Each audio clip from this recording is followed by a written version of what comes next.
Is the interpreter able to hear us to start? Loud and clear. Good morning. All right, I turned it over to you.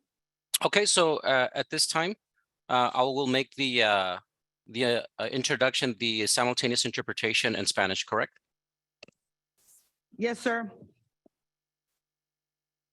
Muy bien, en estos momentos tenemos disponibles lo que viene siendo interpretación en español para todos a través que nos están acompañando por medio de Zoom virtualmente. Pueden acudir a la parte inferior de su pantalla donde van a poder escoger su idioma. De esa manera usted escogerá su idioma en español. Muchas gracias, bienvenidos y pues disfruten.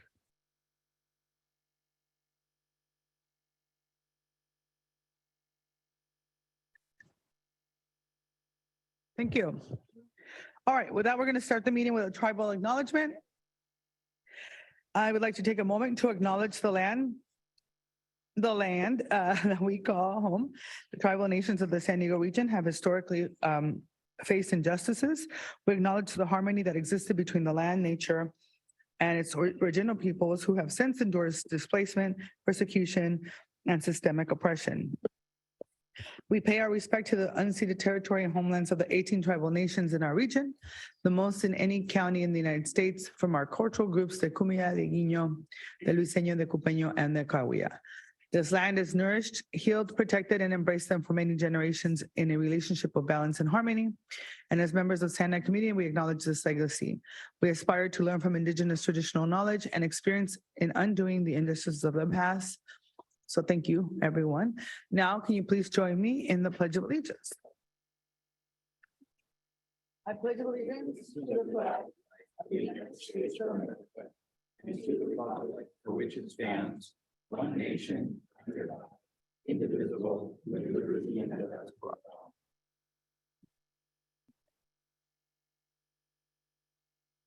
That we're going to go ahead and begin our meeting with non-agenda public comments. This is for the public and member non-agenda comments.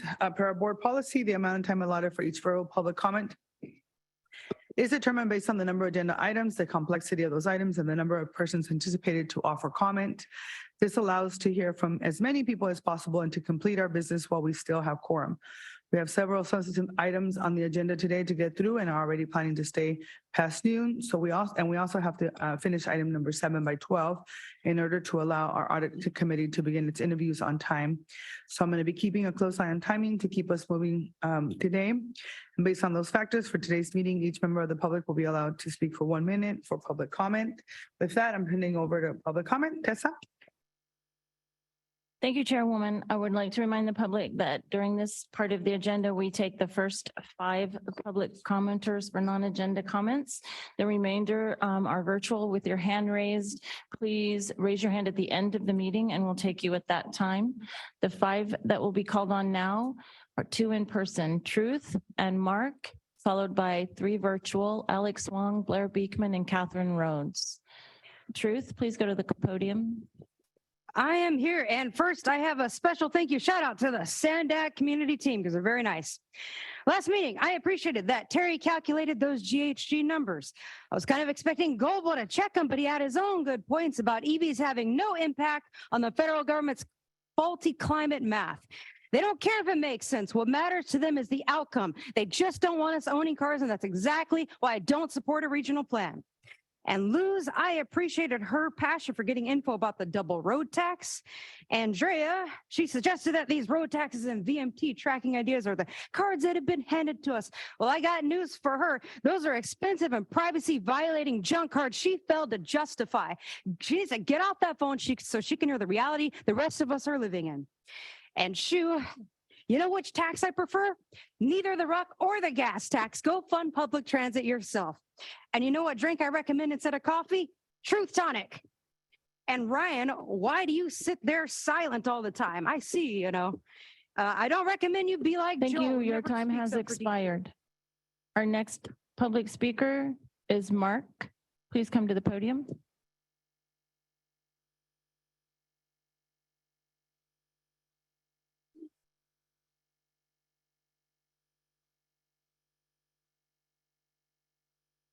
Mark, they don't give us any time here.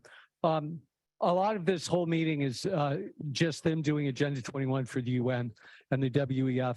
If you guys don't believe there's weather modification being done right now, they never tell you about this on the weather. Why don't they? EPCAPE stands for Eastern Pacific Cloud Aerosol Precipitation Experiment. It's being done right now off our coast. HAARP, look up HAARP. I don't have time here to tell you everything I need to, so you'll have to look up some titles on YouTube. Klaus Schwab, 2017, Young Global Leaders, audio cleaned up. It's one to see.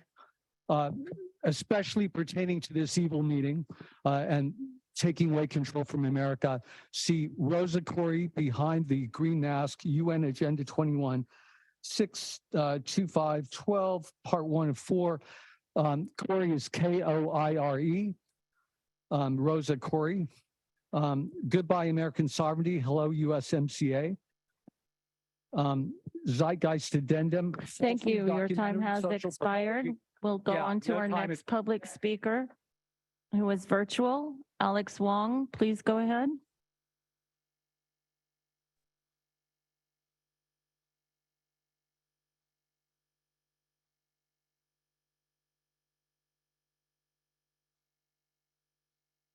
Alex, please go ahead.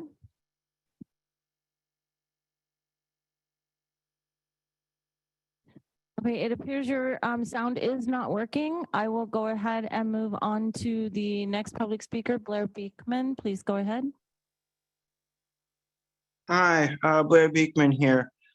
Good luck that I think part of the strike is now over. Good luck in that how to work on morale issues and inviting not just bus drivers, but passengers, the whole community process to better concepts of morale. I think if we work on morale issues, something very positive can develop. Good luck on those efforts. Good luck in ourselves with the new encampment ordinance of San Diego. I think it's a little strong. It's a little more proactive in police, and it could be a little bit softer there with a little bit more of housing staff being the lead. Good luck how we can do that. I think none of us want to think of San Diego as a mean city. Let's work on these get tough policies to get soft policies. And finally, good luck on how to address, I think we've all in the past several years seen good ideas of negotiation around an East-West Ukraine. Good luck on trying to consider if Western Ukraine should be a part of NATO in the future or not. Thank you. Thank you. I will try Alex Wong again. Please unmute.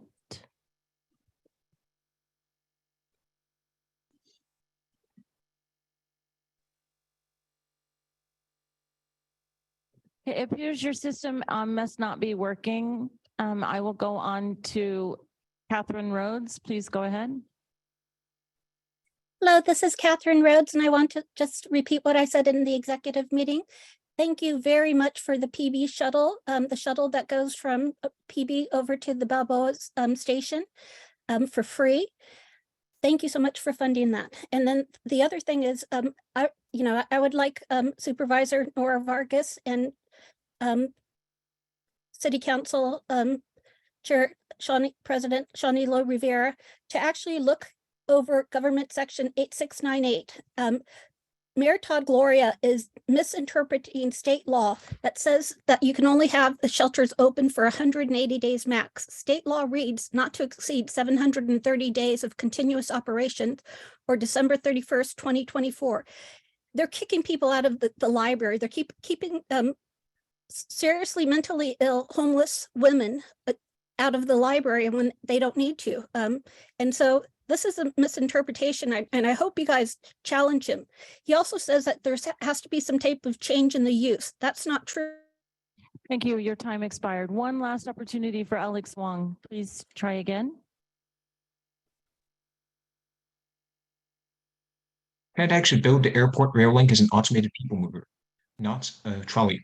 People movers aren't just for airports. They also run in dense urban areas, such as with the Leo Metro, which uses the same people mover technology used at Chicago O'Hare Airport to run trains up to every 85 seconds. Airport people mover could therefore be extended not just to downtown, but to sports arena.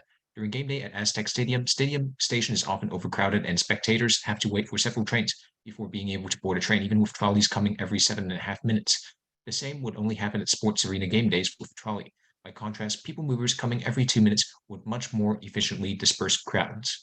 It's be impossible for an airport trolley branch to come nearly as frequently as a driverless people mover due to the high operating costs of hiring drivers. It's also important not to create any new branches off existing trolley lines. The Midcoast and Green Lines need as much frequency as possible to serve rapidly densifying areas such as Mission Valley and University City. A new airport trolley branching off existing lines would only further limit trolley frequencies in Mission Valley and University City. Thank you. That concludes the public comments at this time. Thank you. Are there any member comments before I continue? Yes, ma'am. Thank you, Chair. On behalf of NCTD, I'd like to announce that last month, the Federal Trade Administration announced the award of $29.3 million to NCTD to purchase 23 zero-emission hydrogen buses and implement a robust workforce training program. This funding will help NCTD transition to zero-emission operations and train its existing workforce to support the transition. This award from the FTA will complement funding NCTD has already received to purchase 6 battery electric buses and 12 additional hydrogen buses. Following the procurement of the 23 hydrogen buses funded by this award, NCTD will have 41 zero-emission buses in operation by 2025. This represents over a quarter of NCTD's 152 bus fleet. As we're all aware, the transition to cleaner, greener, zero-emission bus operations provides a wide range of benefits to our region. By reducing greenhouse gas emissions, air quality in NCTD's service area will be improved. Additionally, the new zero-emission buses will replace aging end-of-life compressed natural gas buses, those CNGs, which will also increase the reliability of NCTD's Breeze bus service. So this is great news, and we wanted to thank a number of state level and federal electeds like Mike Levin and Diane Feinstein, Catherine Blakespear, and Tasha Berner for helping us to secure this award. Also, I have one tiny LOSAN announcement for those who haven't heard. It's very exciting that the Amtrak Pacific Surfliner service is set to resume through San Clemente beginning this Monday, May 17th, or July 17th. The service resumption will occur in time for Comic-Con, the X Games California Finals, which are up in Ventura County, and the start of the Del Mar racing season. So hopefully that's a boost to our local economy. Thanks. Any other member comments? Okay, so I want to make sure that in order to facilitate this meeting, because I know, like I mentioned, we have a lot going on. We're going to go ahead and move the executive report and my report to later on in the agenda. I want to go ahead and move forward and go to consent agenda. So I'm going to open up for public comment. Did you have a comment? Thank you. I have 3 public commenters on the consent agenda. I would like to remind you. I just want to make sure that if anybody, make sure that we're using this thing to be able to request so that you can speak. Should work for everyone. But if for some reason I don't see you or it doesn't show up, because I just saw Mayor, did you have a member comment that you wanted to make? I'm sorry, for the consent calendar? No, we are still on the No, sorry, mine's for the consent calendar. Sorry, I just looked up and okay. went, oh, shoot. All right, I just want to make sure we're all on the same page here. Okay, go ahead. Public comment. Thank you, Chairwoman. I have 3 public comments on the consent agenda, and I would like to remind the public that all items 3 through 6 will be taken your comments at the same time. And our first commenter is Truth. Please come to the podium.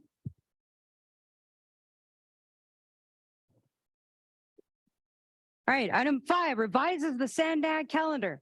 I support the later start time for the Borders and Audit Committees, as for some weird reason, the meetings seem to be lasting longer. And it can't be me. I only talked for 1 minute. Item 6, Carolina had lunch with Socialist International affiliated Ambassador Esteban Moctezuma to assure Mexico of the UN's Agenda 2030 plan to merge our countries. And Jack Fisher went to the National Association of Regional Councils in DC. How many GHGs did Jack contribute? And how much did it cost the taxpayers to get hobnobbed by federal government partner NARC?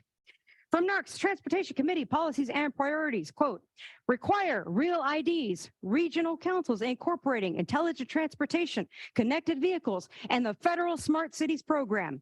Remove the federal tolling prohibition for interstates. Increase fuel taxes and encourage a per mile user fee to provide predictable federal funding into the future, end quote. And of course, Hassan's on NARC's Executive Directors Council. Surprise, surprise. But you know what's good? Nora's UN Human Settlements trip was also in there. Thank you. Our next speaker is Mark. Please come to the podium.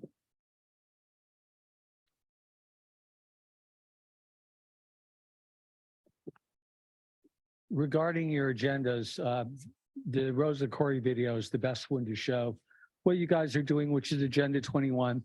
It is totally evil. It is taking control away from people in America and any representation they would have had. They don't know what you're doing. Even the people that think they're far left, that are trying to help the climate, which is not doing bad at all and is pretty much the way it's always been. Except they're controlling the weather, of course. That doesn't help. They usually don't show me here. They actually just only let you hear my voice. But if they did show me, you could see this title, which I mentioned before, or any of these titles. They want to get people out of the country. They want to control people. Of course, if you're on a trolley system and they eventually put in a metal detector or something at the door, which would sound nice to keep everyone safe, except that then no matter what they do to you, they could roast your firstborn child. You couldn't do a thing. These people are disarming you. That not everyone here. These people up here at the front, absolutely. Thank you. Your time has expired. I'll move on to our final speaker on the consent agenda. The original draw, please go ahead. Yeah, regarding the June 23rd meeting, as Mark is saying, that's what I was bringing up, is that you guys are engaging in a UN agenda, the World Economic Forum's agenda. You guys are, you know, letting them decide what's best for the community. And the road usage charge, the fact that there's a state and a local one, and you guys know there's a state one and want to do a local one, is ridiculous when you know the state of, you know, that people's lives are in.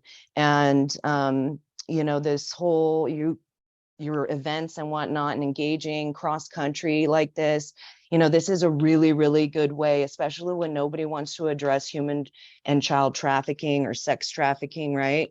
To go and just like open more areas and avenues to cross the border way more easily, right? So good job in that. And the whole 2025 regional plan webinar was not productive. You need to have something where the people can actually engage and not just have people decide what questions to answer and whatnot. And that concludes the public comments on this item. So much. The next item then is our consent item, member comments. Thank you, Chair. I had two things that I wanted to bring up. The first one on the revised meeting calendar. I think we should consider starting the executive committee meetings at 8 a.m. again, like we used to, only because I just feel like we're always running out of time. No, I appreciate that, but I am trying to be mindful of a couple of other colleagues who have another commitment, so they are not able to make it sooner. I think we've had this conversation before, but maybe we didn't. No, sorry. Okay. I don't think so. But or somebody else asked me about that, but we're good. Thank you. Sorry. Okay. No worries. And then the second thing is on the Policy Advisory Committee meetings. On the draft agenda for the July 20th meeting, I brought this up at Executive Committee. I thought it was handled. However, Chair Zito had mentioned to me that, and let me just explain what I had asked for. So originally it shows the agency designated representatives as Vice Chair Lisa Huebner and Audit Committee Chair David Zito. And what I had asked for was to make sure that the actual audit committee selection, or the audit selection committee for the recruitment was involved in that meeting.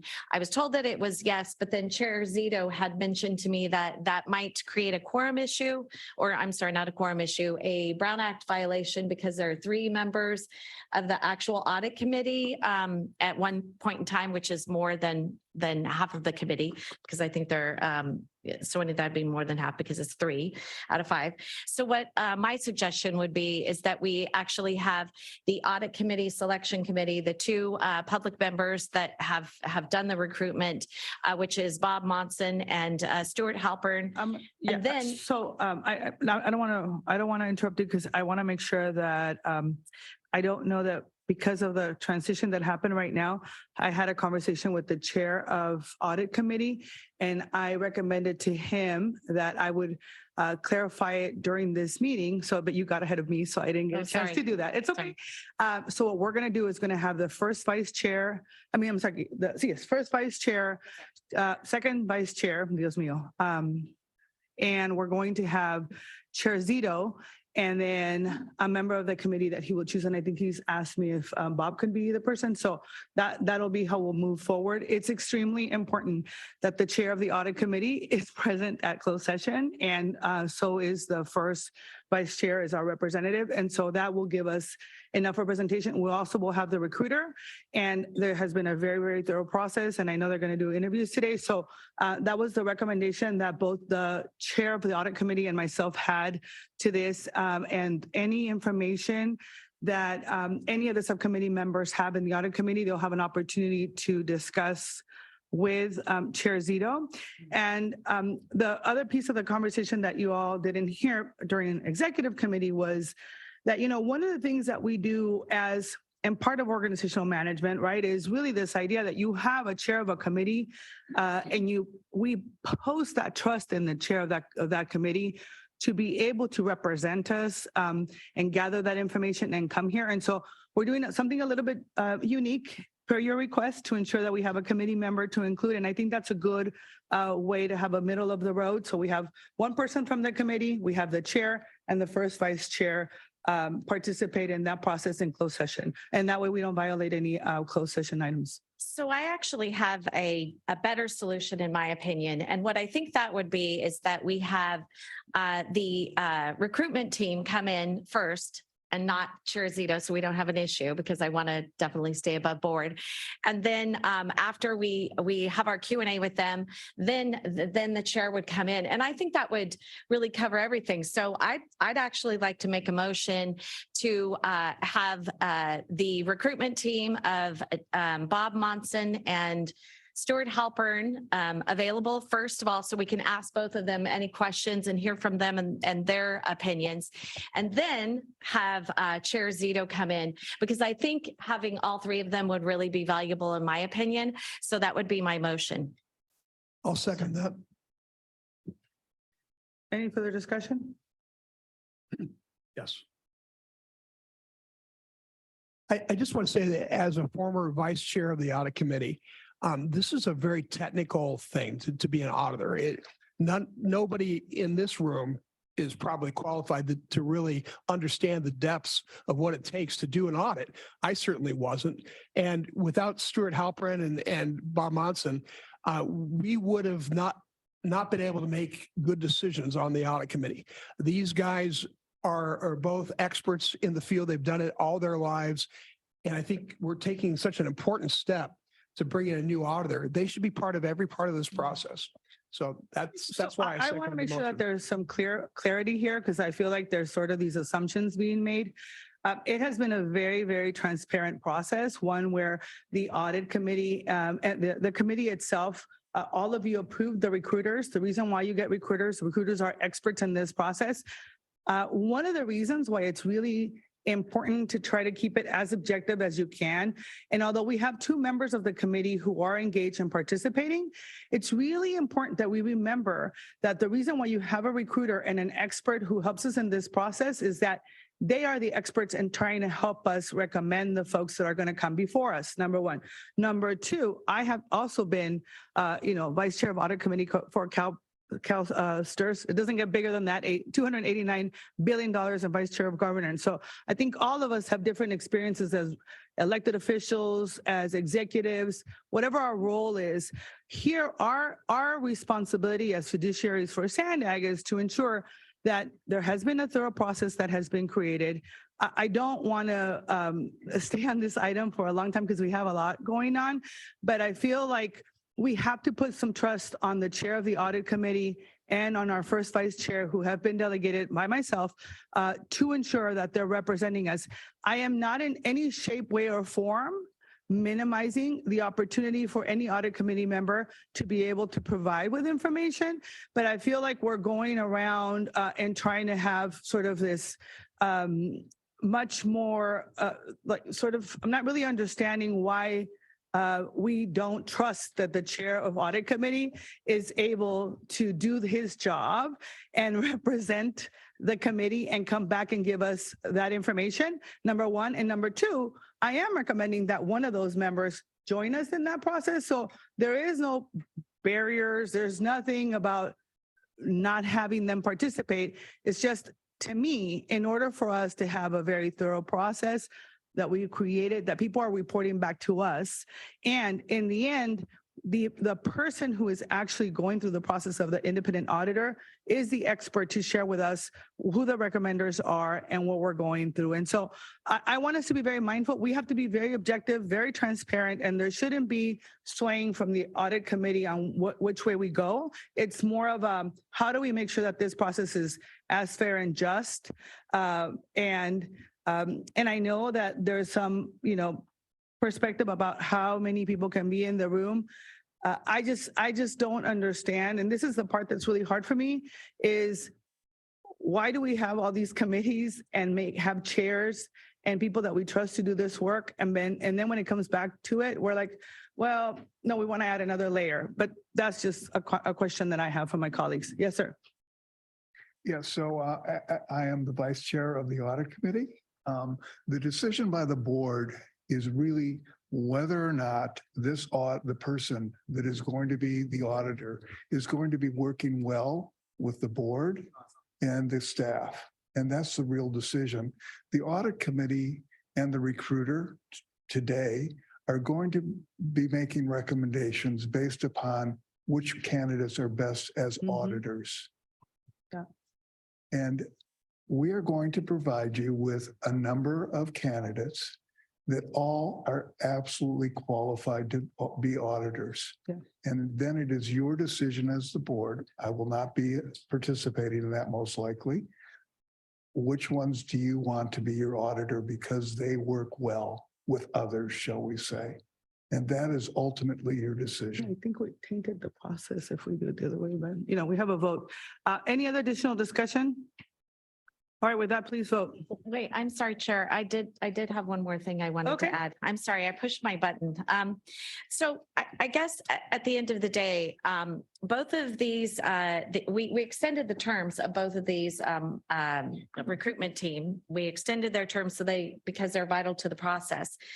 I think they designed the audit criteria and the scoring sheets. They spent the most time with the candidates. And it's not that I don't trust Chair Zito, because I want him to come in. He is vital to the process. But I think having both members of the recruitment team is very important. And they also worked with the consultant to come up with the criteria for the current IPA job performance review. And then also they both participated in the original IPA selection. And for those reasons, that's why I think it's very important. Yeah. And then I would call for the question. Thank you. Sure. And, just to be clear, I also was instrumental in figuring out the description of the IA and other things, but I made sure that I shared power with my first vice chair to make sure, she's more than capable of being in that role and participating in that process. So with that, let's go ahead and take a vote. And I'm sorry, Madam Chair, staff is a bit unclear on exactly what is on the table. Can we clarify that? Right now, this item is ratification of the executive committee's approval of the draft July 20th board agenda. That includes as item 2 in closed session, the public employee. I know what we're going to do. We're going to pull that particular item. Let's vote on the consent agenda and then come back and make a separate motion so it's clean. How about that? Perfect. So is there a motion to approve the consent agenda minus that particular? So moved. Yeah, we have a motion. Is there a second? Don't we have to vote on the motion on the table? Okay, well, let me make a substitute motion. I can do that, right? Yes, I'll ma'am. make a substitute motion to Unless you would like to make a friendly amendment and just pull that item so that we can make it very clean. Would you be able to do that? That would be fine with me, Chair. Okay, all Thank right. you. Are you okay with that? All right, let's start over. Go ahead. Assembly member, Oh, I give your move- promotion. I move to approve the Excuse consent me. agenda. Oh, sorry. Can I have the motion maker please restate the motion because there's been a lot of discussion and Yes, of changes. course. The motion would be that we, and on the, let me No, get the date. that's on not the 20th. motion. You pulled the motion, right? Well, 'Cause I asked guess you. I still need a second for that, for my motion, because he actually seconded my original motion. I think it was you. Yeah, yeah. so you, for purposes of Robert Rules of Order, the maker of the motion can just say, I'm going to pull my motion. And so if the seconder, you can just pull the Well, I motion, was right? making a friendly. Once there's a second, you can't just pull the motion. Okay. The body has Right, to allow it. that's So what I was okay. getting at. He has to accept my change, and that's why he's asking for clarification. So my original motion, I'll restate, is that we would have both of our audit committee, selection committee for the OIPA to be present at the meeting at the beginning of the closed session, and that so we don't have a problem with having 3 members of the audit committee, that they would leave, and then the Chair Zito, which I believe is also valuable, would be also available, and he would be coming in. So all 3, we would hear from all 3 members of the audit committee, I would second just that. at different times. And so, and then my change was that we would see this after the rest of the consent calendar. So that I would bring it back after, but it's the same motion. That's fine. I would still second that. All right, thank you. If I can address that. So what's before you again is an agenda item. That agenda item designates what you're going to be talking about and who the agency designated representatives are. The agenda does not include who will be present. Who is present in closed session is a matter of discretion of the chair in terms of who is deemed to be essential to that conversation. That's what the Brown Act says in terms of allowability of non-voting members. So if this body would like to deem those members to be essential, it's not part of the agenda that's before you today, but it could just be a matter of discussion with this body and the chair to provide that direction. Yeah, so why don't we do this? Because we have 2 items right now that we're discussing. So first we have Councilmember Cardenas made a motion to accept the consent minus the item that the mayor proposed. Is there a second for that consent item? Second, okay, please vote on that. And so everybody understands what the motion is, right? Yeah. The substitute motion, yes.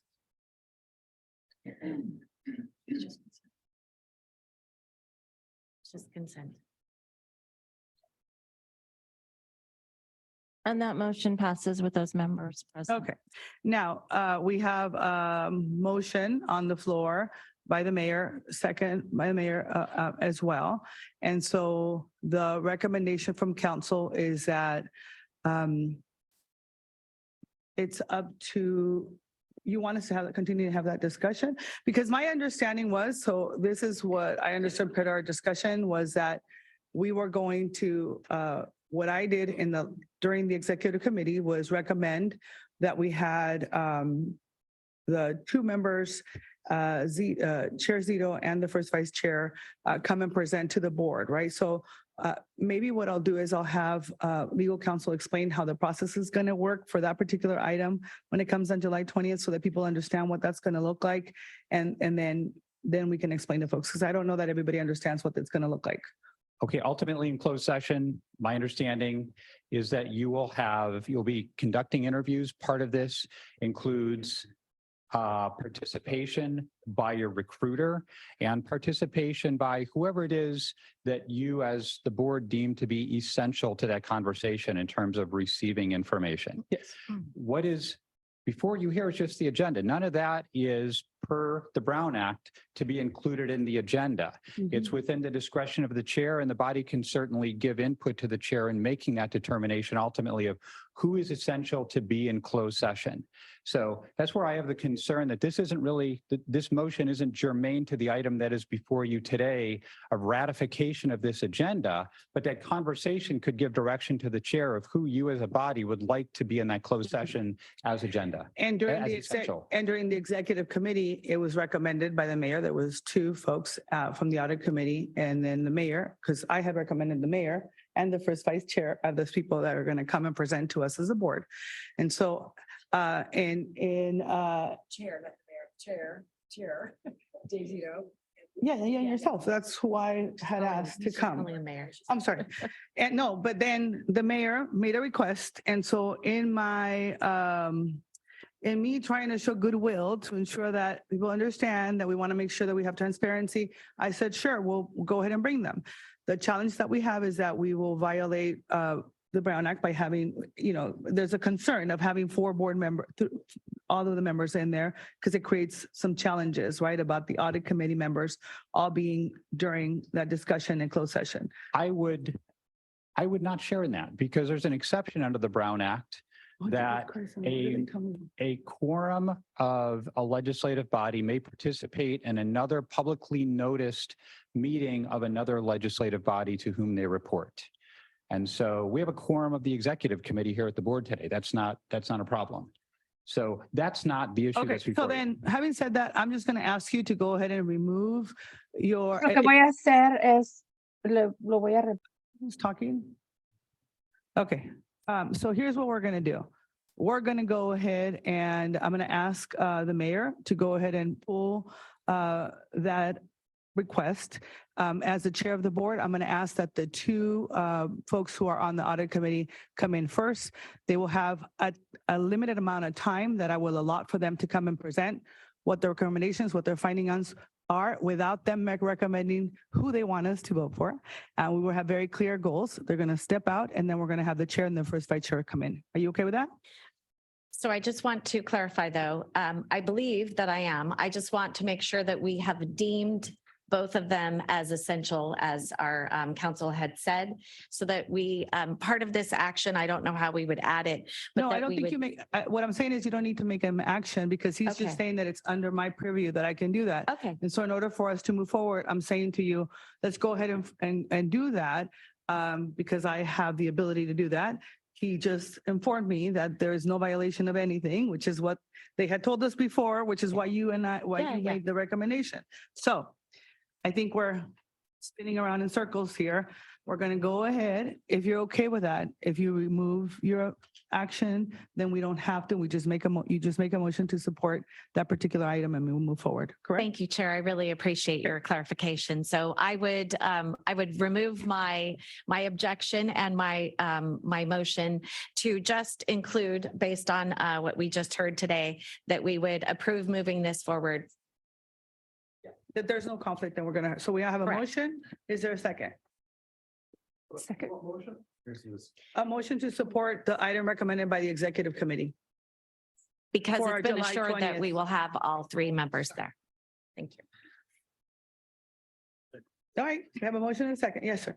Is there a reason that we can't just notice joint closed session with the audit committee? I prefer that we don't because we have an actual process that was recommended by the But that gets everybody to participate in the selection and the interview. so I think there's some, so I don't really want to, okay.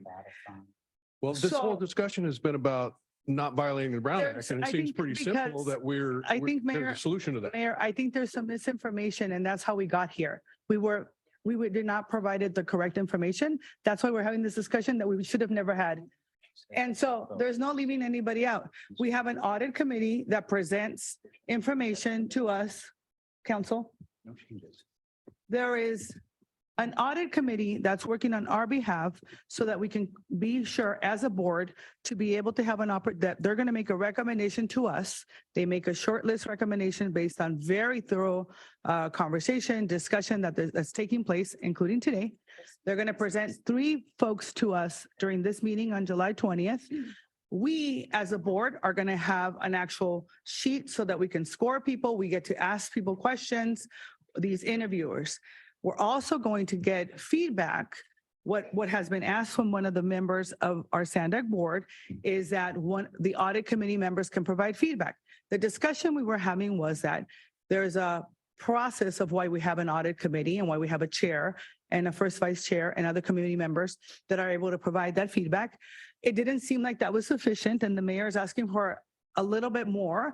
And so I am trying to show some goodwill. And I said to her, all right, we'll do that. No harm, no foul. We'll have these two audit committee members come in at the beginning so that they can provide their feedback, or at the end, actually. What I don't want is I don't want the process to be tainted by people saying, I like this person better than that person, whatever. That's not going to happen. And I want to make sure everybody's clear. They can talk about the process. They can have very clear guidelines, and we will work really closely with the recruiter to make sure that we have the most transparent and thorough process in finding our next internal auditor, which I think is what all of us want and what we all do all the time. And so what I'm saying to you, Mayor, is that I think we were misinformed about what we needed to do or not do. And so the mayor tried to find a solution. I tried to find a solution. The chair also tried to find a solution.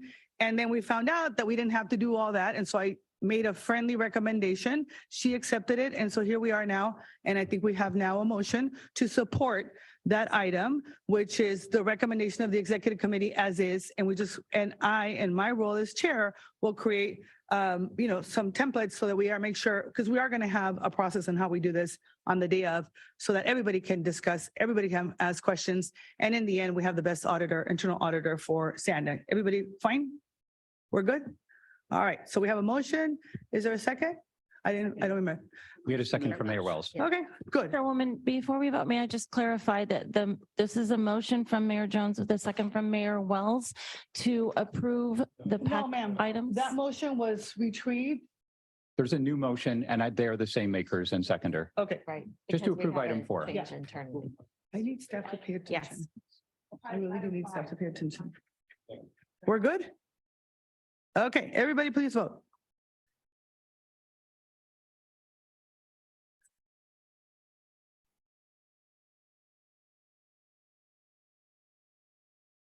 She put it under item 4 just for clarification, because the approval of the agenda for July 20th goes under Policy Advisory Committee, because the Executive Committee falls under the Policy Advisory Committee. All right, we're good? Perfect. Thank you very much. The next item on the agenda is our 2025 Regional Plan Workshop. And so I'm going to run through the plan thoroughly with all of you. And we're going to be here a little bit longer than 12:30, but I want to make sure that the folks that are here from that want to participate are able to get engaged as well. So as far as the board has focused on making sure that we understand the fundamentals of what regional plan is and why we do it.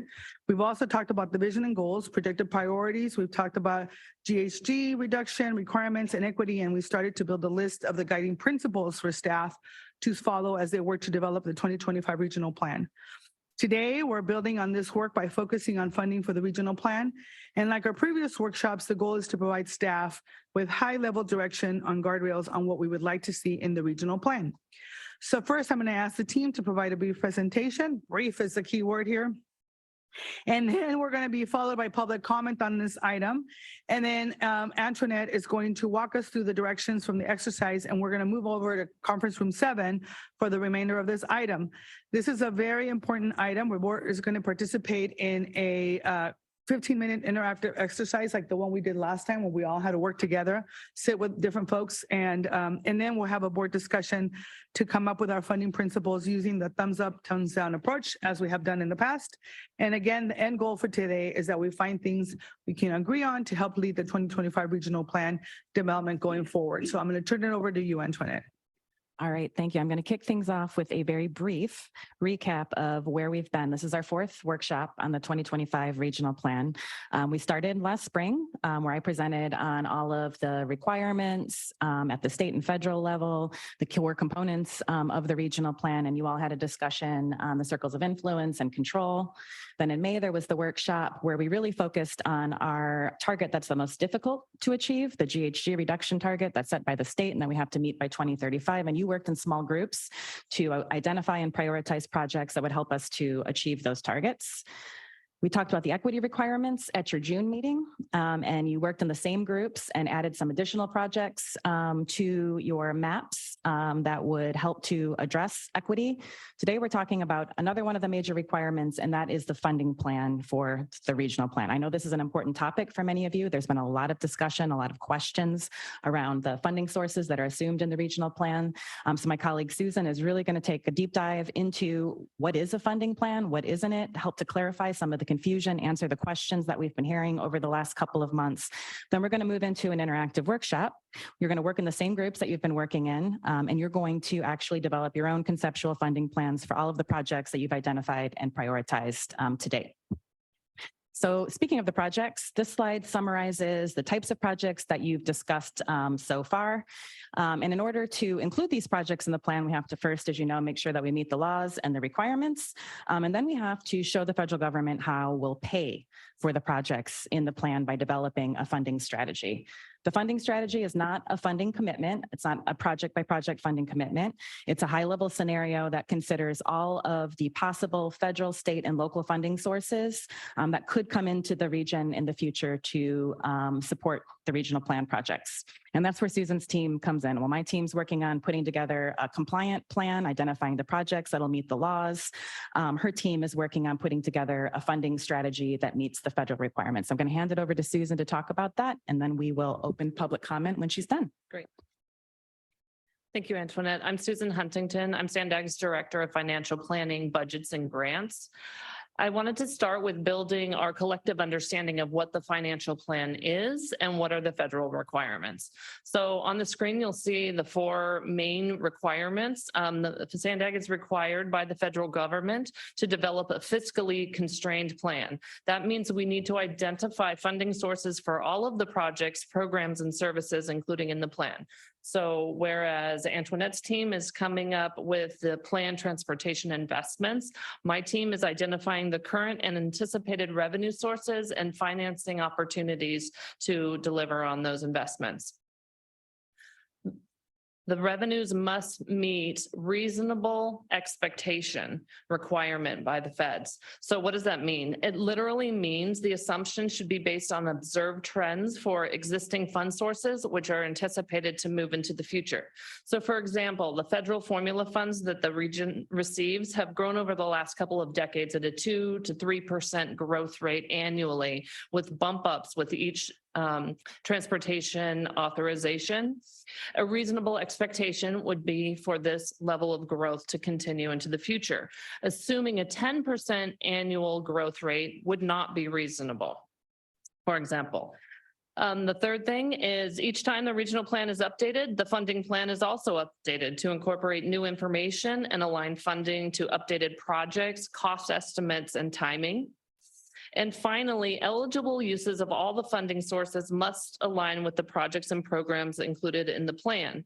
Funds are assumed to have to follow current guidelines. For example, the Transnet Ordinance prescribes how funds need to be distributed and used, and competitive funds can only be used for their awarded projects. So what exactly is the funding plan? It's Appendix V of your regional plan. This is a 30-page document. It describes all of the fund sources, the timing of the funding, and documents all the assumptions regarding growth and eligible uses. So I've included a couple illustrative screenshots here just so that you can see what is actually in Appendix V if you haven't seen it. We have over 36 different fund types which contribute to the plan.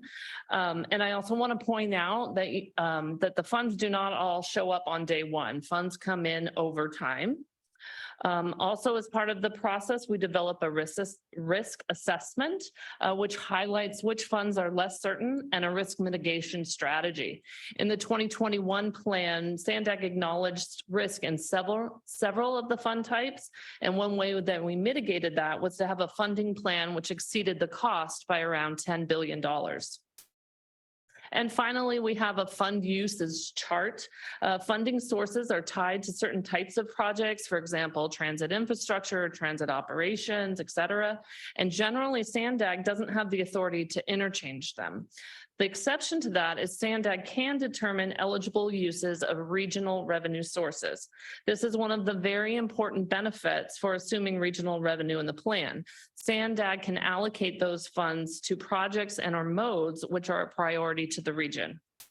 The eligibility of new future sources reflects the assumptions on how these funds will be used in the plan. However, the actual eligibility remains subject to final approval and may differ what is assumed in the plan.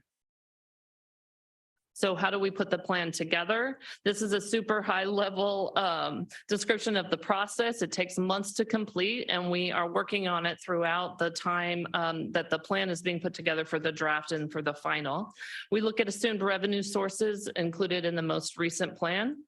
In addition to the sources, we're looking at the growth assumptions. What may have been reasonable 4 years ago may need to be reassessed and incorporated into our new assumptions.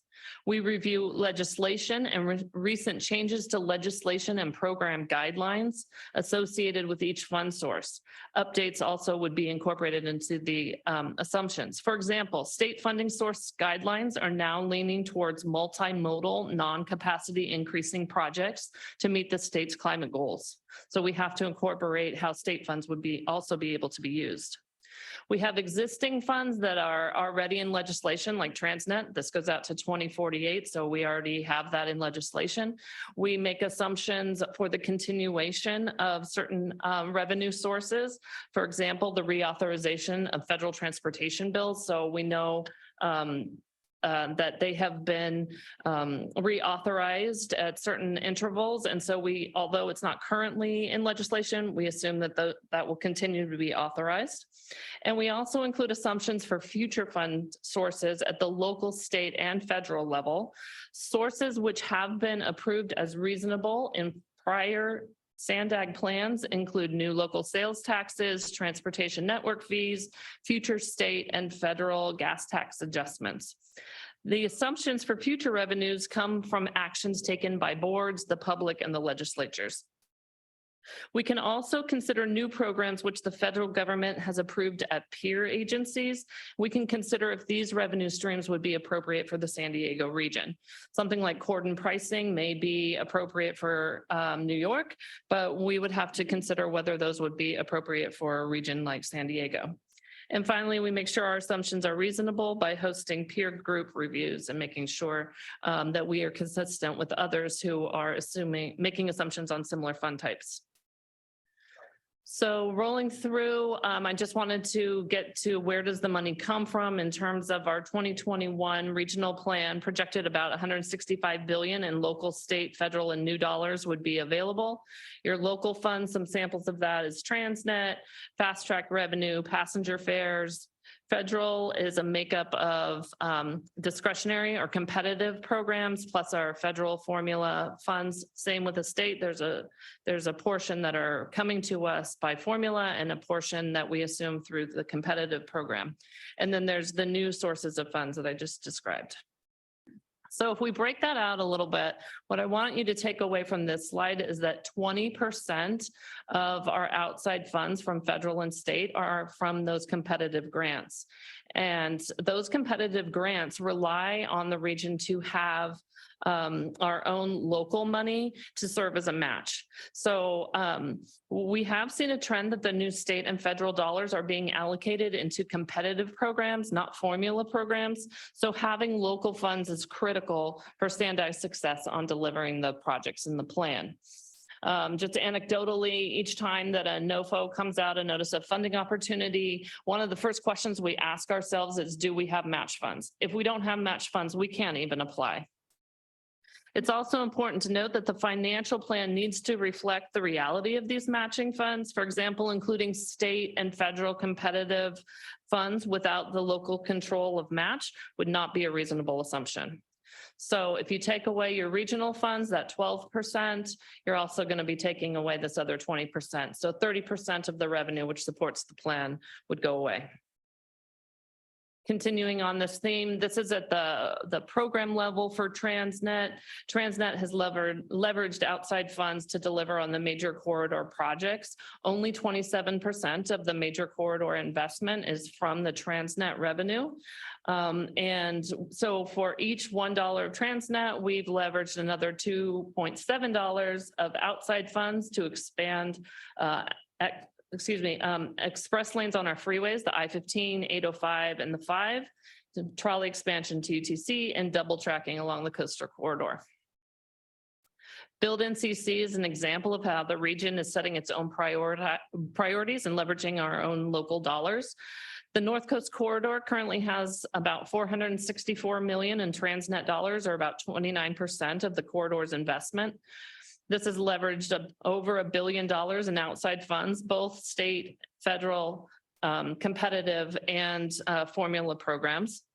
Another way of looking at that is that Transnet and the competitive funds it was able to attract, about 57% of the investments were made possible by having local control, flexible sources of funds. So local control provides flexibility. It allows the agency to set the course, establish its own priorities. It helps fund supporting projects and programs that have historically had a hard time attracting sufficient outside funds to improve community connectivity. That's the bike program.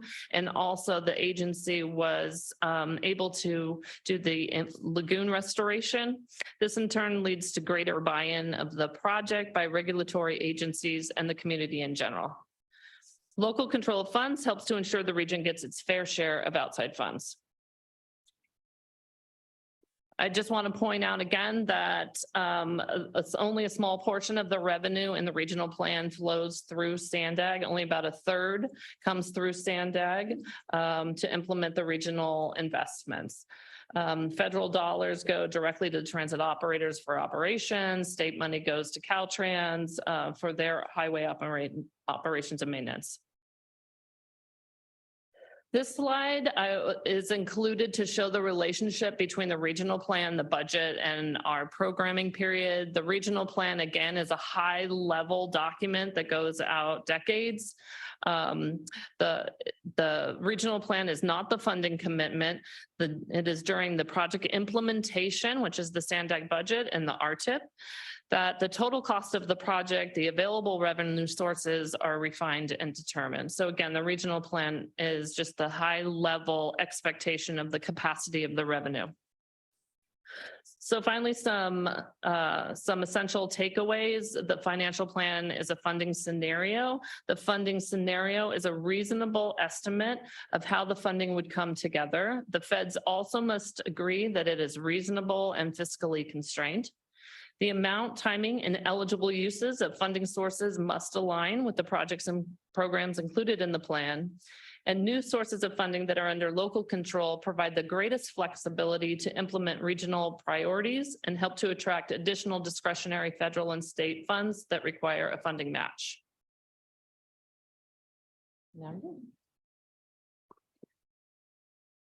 I think we're done with this part of the presentation. We could do the public comment and then I can describe what we're going to do in conference room 7.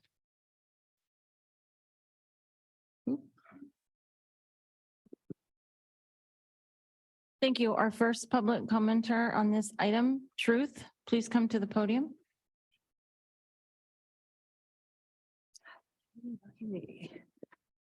All right, how many minutes did Nora speak earlier? Quote, the regional plan is required in order for the San Diego region to receive federal and state funding, end quote. So to end tyrannical control, all everyone has to do is say no to the debt dollars. Why is UCSD a major corridor funding source? But the main money sources have included public transit passenger fares. Somebody asked MTS about the lack of people paying. There's also tolls and congestion pricing, and worse is coming. But it doesn't matter if public transit is increased, people still won't use it, and the trolleys and buses experience electrical failures constantly.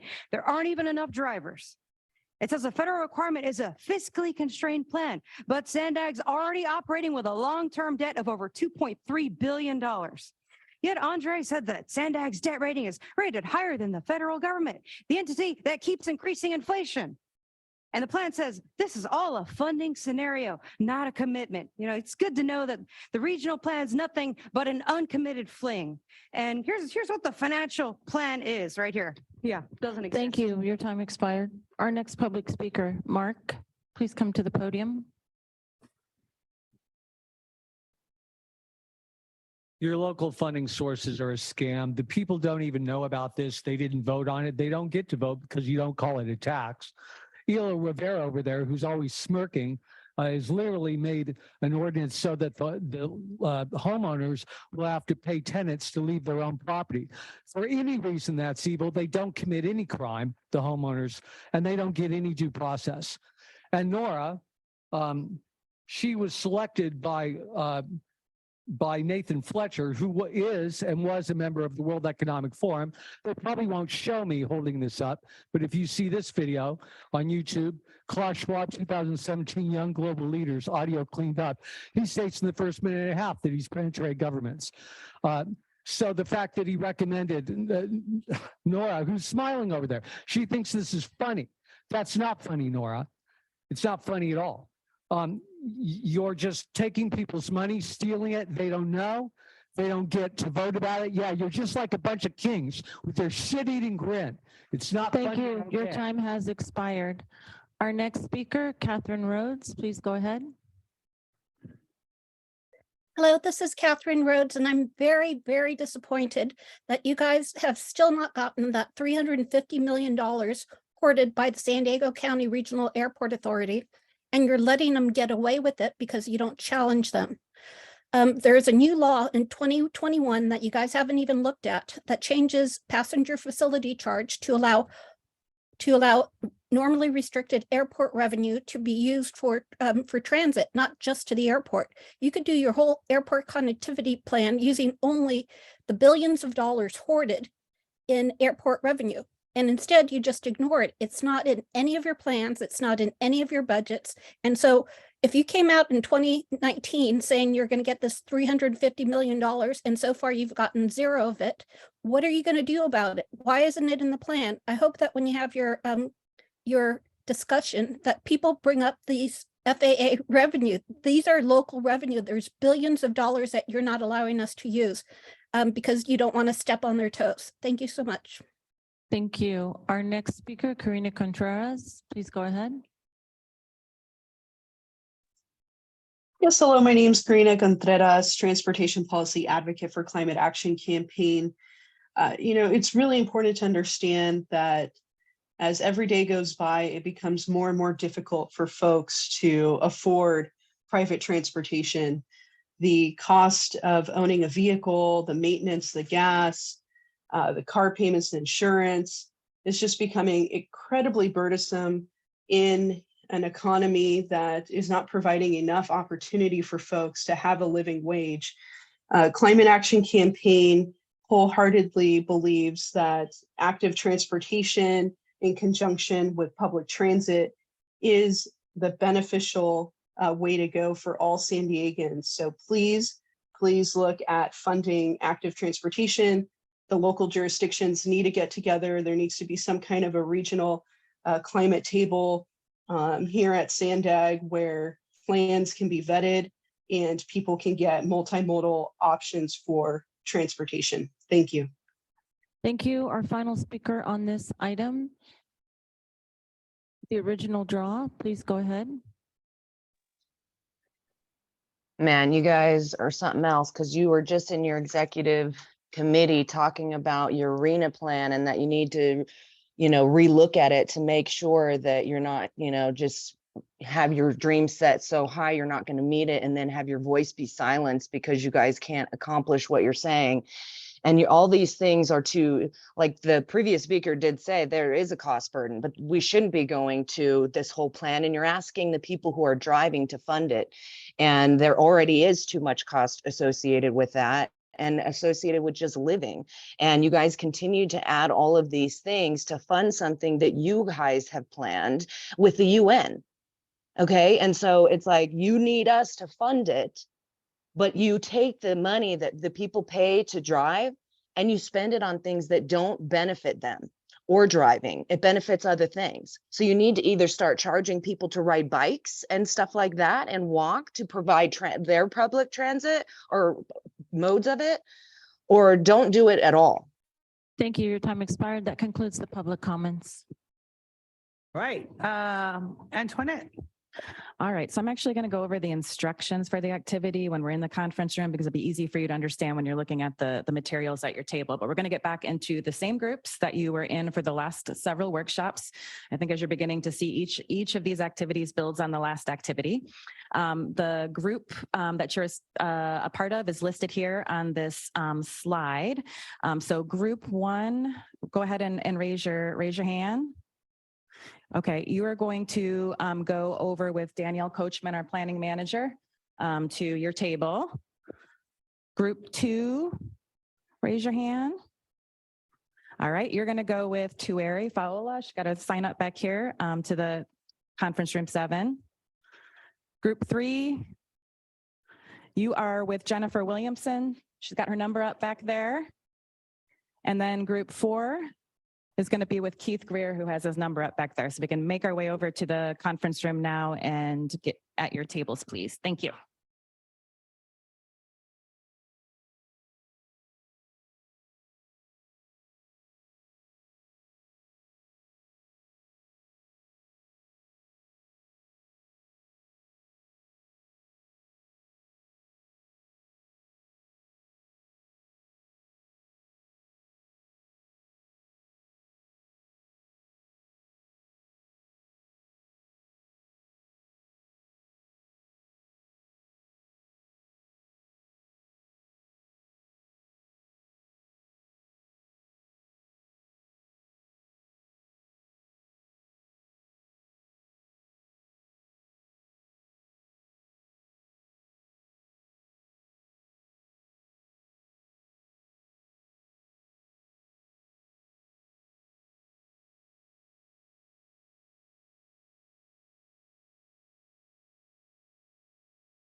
And I got when I left the team, they wanted lovely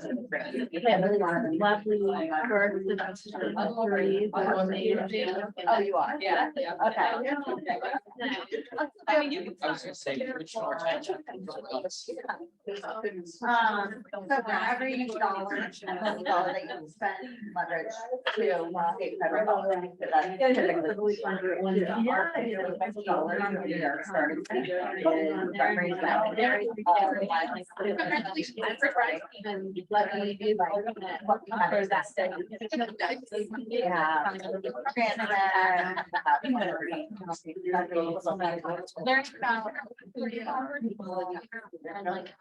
Recovery and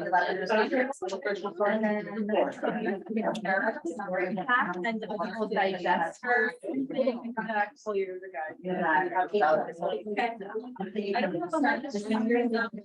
I'm gonna try to be last to get everyone's attention. I get everyone's attention. Pay attention from each other. I know. We can go over the instructions. We have a microphone for you. My right to project. We have to make a couple of changes because we were short. So just take a look at the ring records really quickly and make sure you're at the table.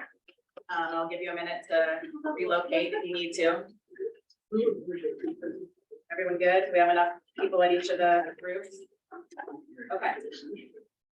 So the goal of today is to put together a funding plan for the project that you have prioritized to date. So this is what we call the unconstrained network. That's what you've created at this point. That means that funding hasn't been a component that we've considered. This is your wish list of projects. Now you have to do the hard work of identifying funding to actually implement those projects, or you make difficult decisions about which projects won't actually make it into the plan. So what you have at your tables today is this poster size printout right here. This is unique to your table. So it has the types of projects and the number of those projects that you selected on your map. Your map's there as a reference as well. It also has the sort of conceptual cost for what each of those projects cost. The projects at the top are those GHG reducing projects. The projects at the bottom are the GHG increasing projects. You also have stacks of what looks like monopoly money. The blue dollars are the local dollars that exist today. So that's your Transnet and other sources that you can count on locally. The green dollars are the state and federal dollars. And then the yellow are new local funds that you may or may not choose to use to fund your plan. Okay, everyone tracking along so far? All right, great. So now for the rules, and you've got the managers there who know these rules very well, so they'll be able to help you if you don't remember everything. You're going to start with just a quick review of the projects that are prioritized. You all know that to achieve a compliant plan, we have to make sure that we're reducing GHG, meeting our target. So you have to fund at least 12 GHG reducing projects. Local dollars, remember, have the most flexibility, and they're used to leverage state and federal dollars. So for every one local dollar, you get 2 federal and state dollars. The state and federal dollars, they'll always require a match. So you can't pay for any single project with just state and federal alone. You have to use one of your local dollars as well. You also can't use the state and federal funding to fund projects that increase GHG without some kind of a multimodal option that mitigates the GHG. So if you just do a freeway expansion and you don't have transit or HOV lanes as part of that, then you can't use the state and federal funding for that. You have to use local funds. If you run out of local funds and you want to add some additional local funding options, you can go back and ask for 4 additional local dollars with each new local funding option. I also want to remind everybody about the guiding principles that you've come up with to date. So at your main workshop, there was a long list of general kind of guiding principles, direction to staff for how you want us to develop the plan moving forward. I won't go over each one of these. We have printouts though at the table, and the managers are very up to speed on these, so they can make sure that we're considering those when you're making project decisions. And the second workshop, these were the guiding principles that were related to equity. So whatever decisions you make today about what projects to fund have to conform with the guiding principles that you've collectively agreed upon today. So we're giving you 15 minutes. You get 5 additional minutes than we've given you in the last exercises. This one's a little bit more complex and complicated. We'll start a timer and we'll give you a little bit of a warning when we get close to the end. So everybody ready? All right.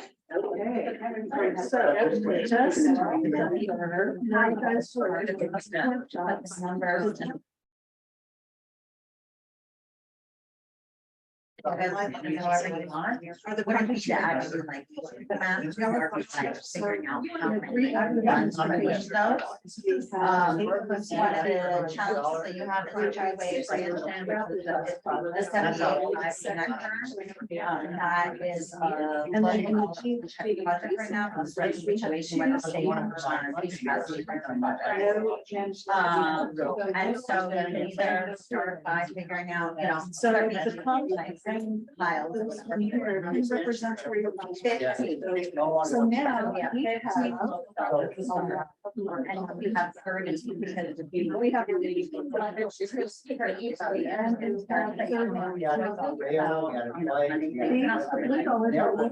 So they can spend. The green are your state. And they can spend everything that seems like, not just that.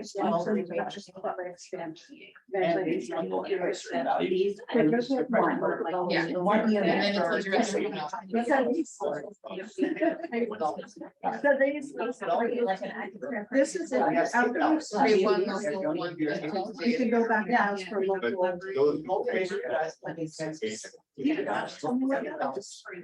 just have to say, a new local fund. That will give us more money to spend. Basically representative.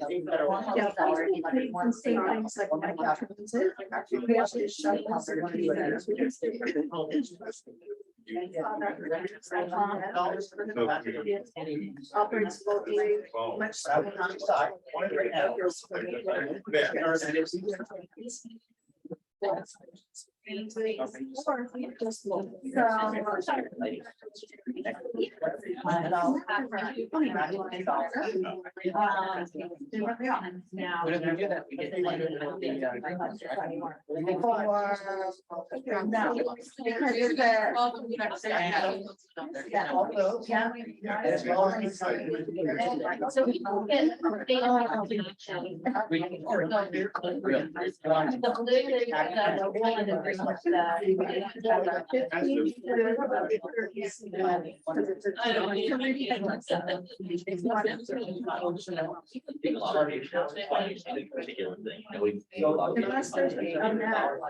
It's part of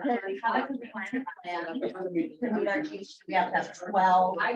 Well, you get the phone today.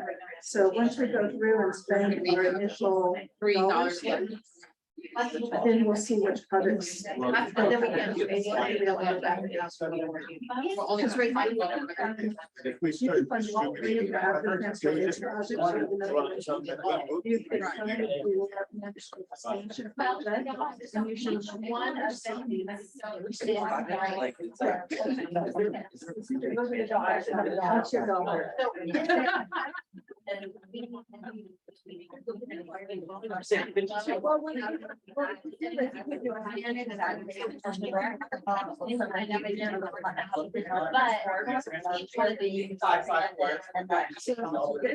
There's we take $300.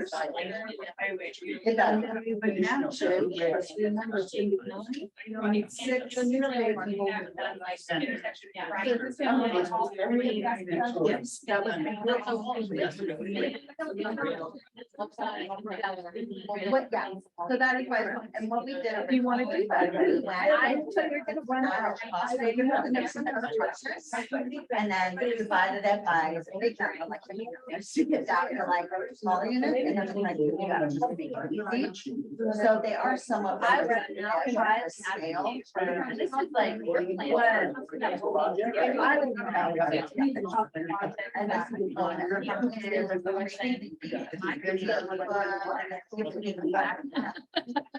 Change it to not interrelated but also 78. And the connector part of that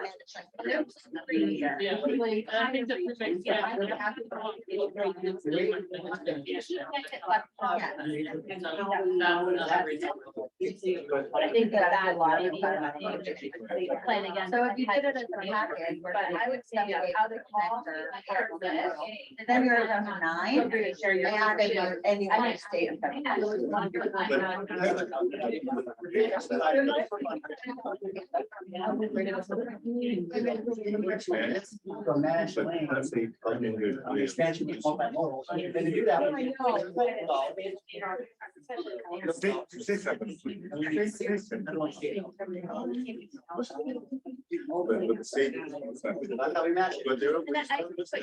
So in the city like this, where transportation are more robust, you you might be one of the students that have a flexible purpose that might not be. But I don't want to.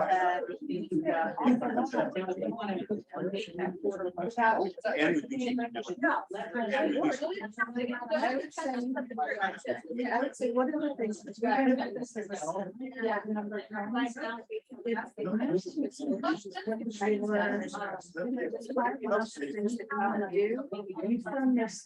Because it's going to take tell you what you're from the kids.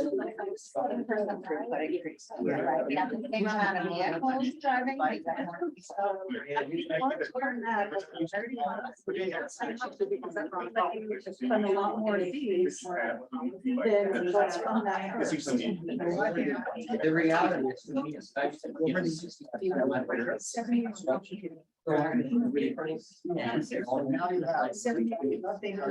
literally. Expansion also.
What projects come together, really economic. So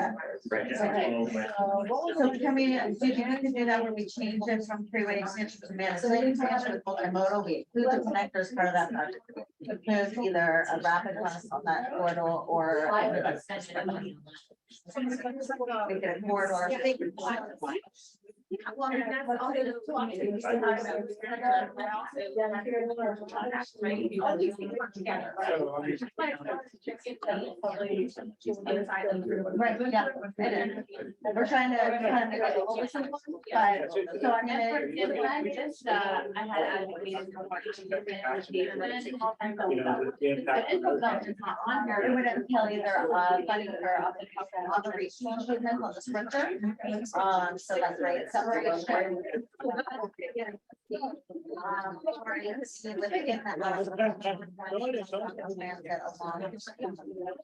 Either one, maybe it's right or I have to walk with 78. This much money. So if we manage the expansions, then we get up to 3 weeks. Also, we're gonna keep all the links that are in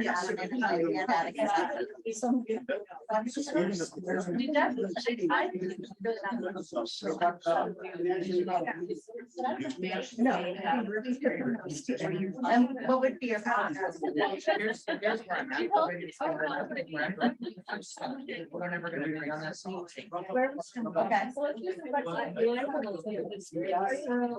on that. Yeah, I think we did 3 activities. A couple together.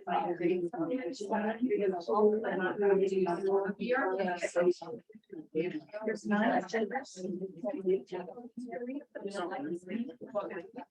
I don't know. What we're going to show you is giving you the plan. It does. Well,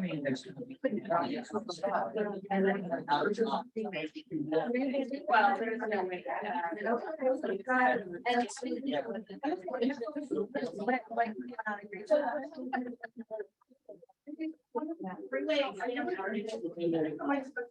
So that now you need to.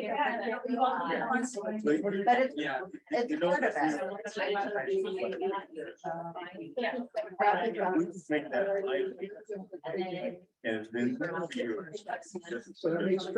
And then.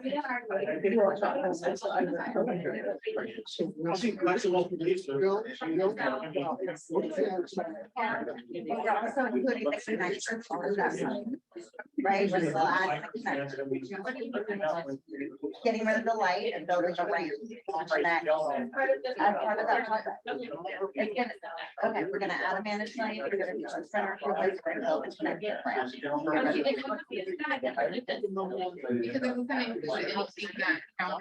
Yeah. Oh, yeah. This is.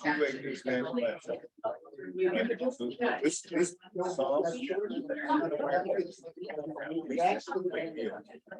And the other picture. Do we have the? I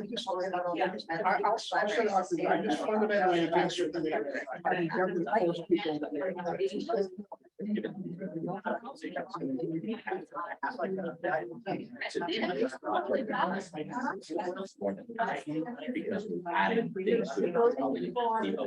Yeah, so you should probably realistically put. That's a happy. I'm a Christian and. Be realistic. I hear what you're saying. You said about This is more cities complicated, right? and- Yeah, somebody. What is our goal? Is it a reduction? We're gonna get, let's say. we're gonna get that way. You should plus it, we're gonna get to your building, but it's on 9, it's 11 or 12. But at least it's not installed. Reduce our GHG, allow us to meet our GHG 90% reduction. Yeah, I think we should. These projects are all.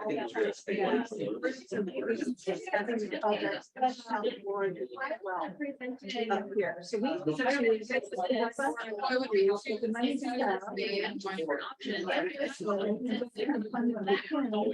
And so the way we can make a broader category for all of these, right? And this is the same number for everything. The way we had the project on there, it was just a connector. It was 7805 and that's considered a freeway expansion. That's just what the model for me. So once we do the bigger project and inclusion, like the managed plan, that doesn't have money that we can leverage state. So like if you have. The 9 and the 12.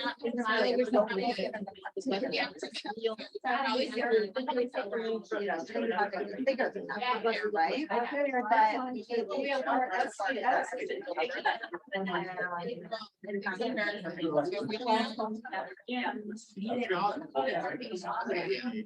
So that's for one of them there.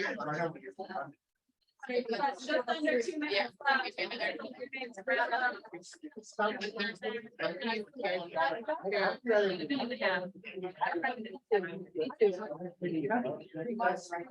Yeah, but it's. You prior. Yes, per project, I'm assuming. About a minute and a half. And one. No, we're just trying to find. Just see what we got. Yes. And then let's do another one here. And then we can ask. Yeah, 1 second. So we have 3 now. We could probably do another one. Another, we should probably do another one. Please, that's the one that we gave them. And then we have $2 So here we have 1, 2, 3, 4 out of the 8, 2 out of the 5. 1, 2, 3 and 5. I think we added up there.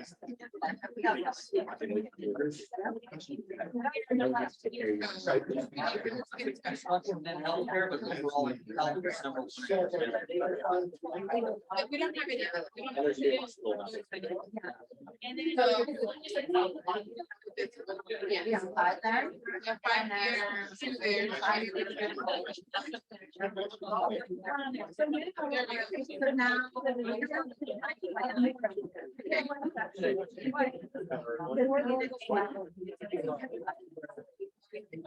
Yeah.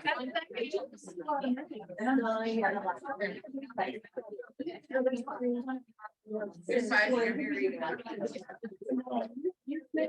the requirement is right here. And you have money.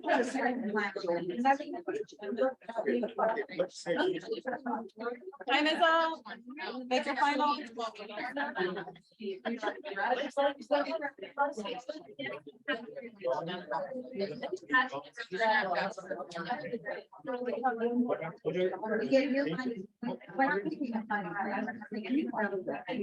We're gonna have to. You get more new money.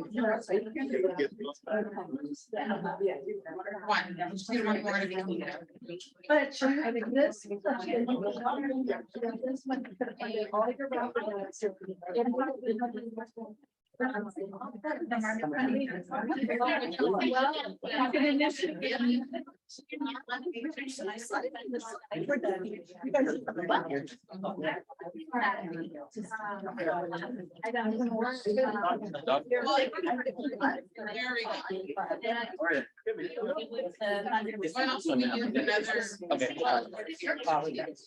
Yeah. All right. Another project. I think part of it is, when we have these, I think we have to, before we start the class, we have to then give an extra briefing for folks because we do have alternates on our board, sometimes we'll say people are not at the table that we're at the class time. So, at least that was one of the experiences that I noticed. Right? The one that was here, came up with some ideas and then the new group is asking some questions about really good, fair questions. And so making sure that we do that, I think is gonna be important. Trying to be fair and not spend all the money on one thing and really think about it regionally is another thing that I think is extremely important. So I want to open it up for discussion because I know that we want to make sure we get your thoughts on this. And so remember what we did the exercise? We go back to our strategic planning, when you go up, thumbs up or thumbs down on what you want. So thumbs up means that you're good with the statement, thumbs down means that you're not, and then the one is right. We need more discussion on that, right? So we're gonna walk through some of this stuff and make sure that sideways is when you are really, you're okay with it. And anything that goes thumb down is gonna go on the list so that we can make sure that we can continue to come back to it, and staff is gonna be writing the list together with me. And then I think it's really important to remember that it's both and that it's, there can be some tension about how we're doing this work. And that we're gonna listen to everyone and be respectful about what the challenges are and how we're framing some of this work to be much more positive.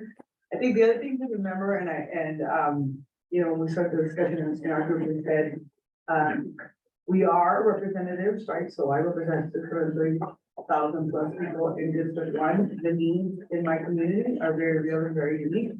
But I'm asking you today to really think from a regional lens about what this means and the 3.3 million people that we represent. And in addition to that, we have responsibilities based on state mandates that we have to make sure we do. So it's been said by my colleagues before, but I just want to make sure I emphasize that. So with that, remember today what we're doing is giving direction to the team to focus on the financial strategies that SANDAG can control rather than what the state or Fed or others might be doing, whether you like it or not, right? And we've had this conversation before.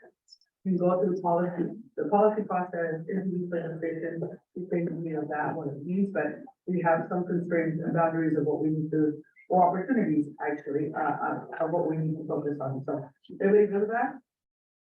And we can start with it. All right.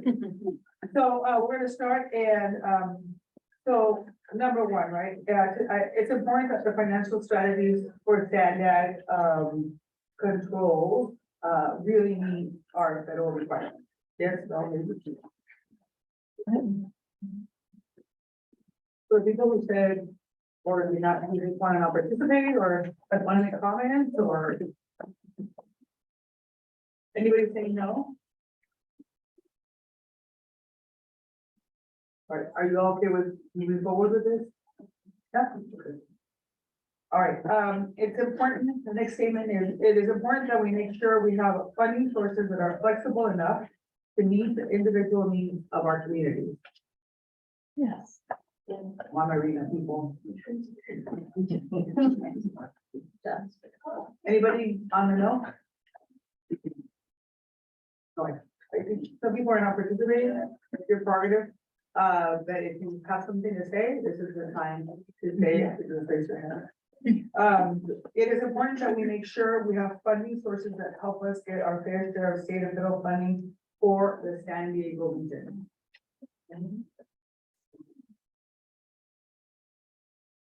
Folks who had the, okay, want to make any comments on that?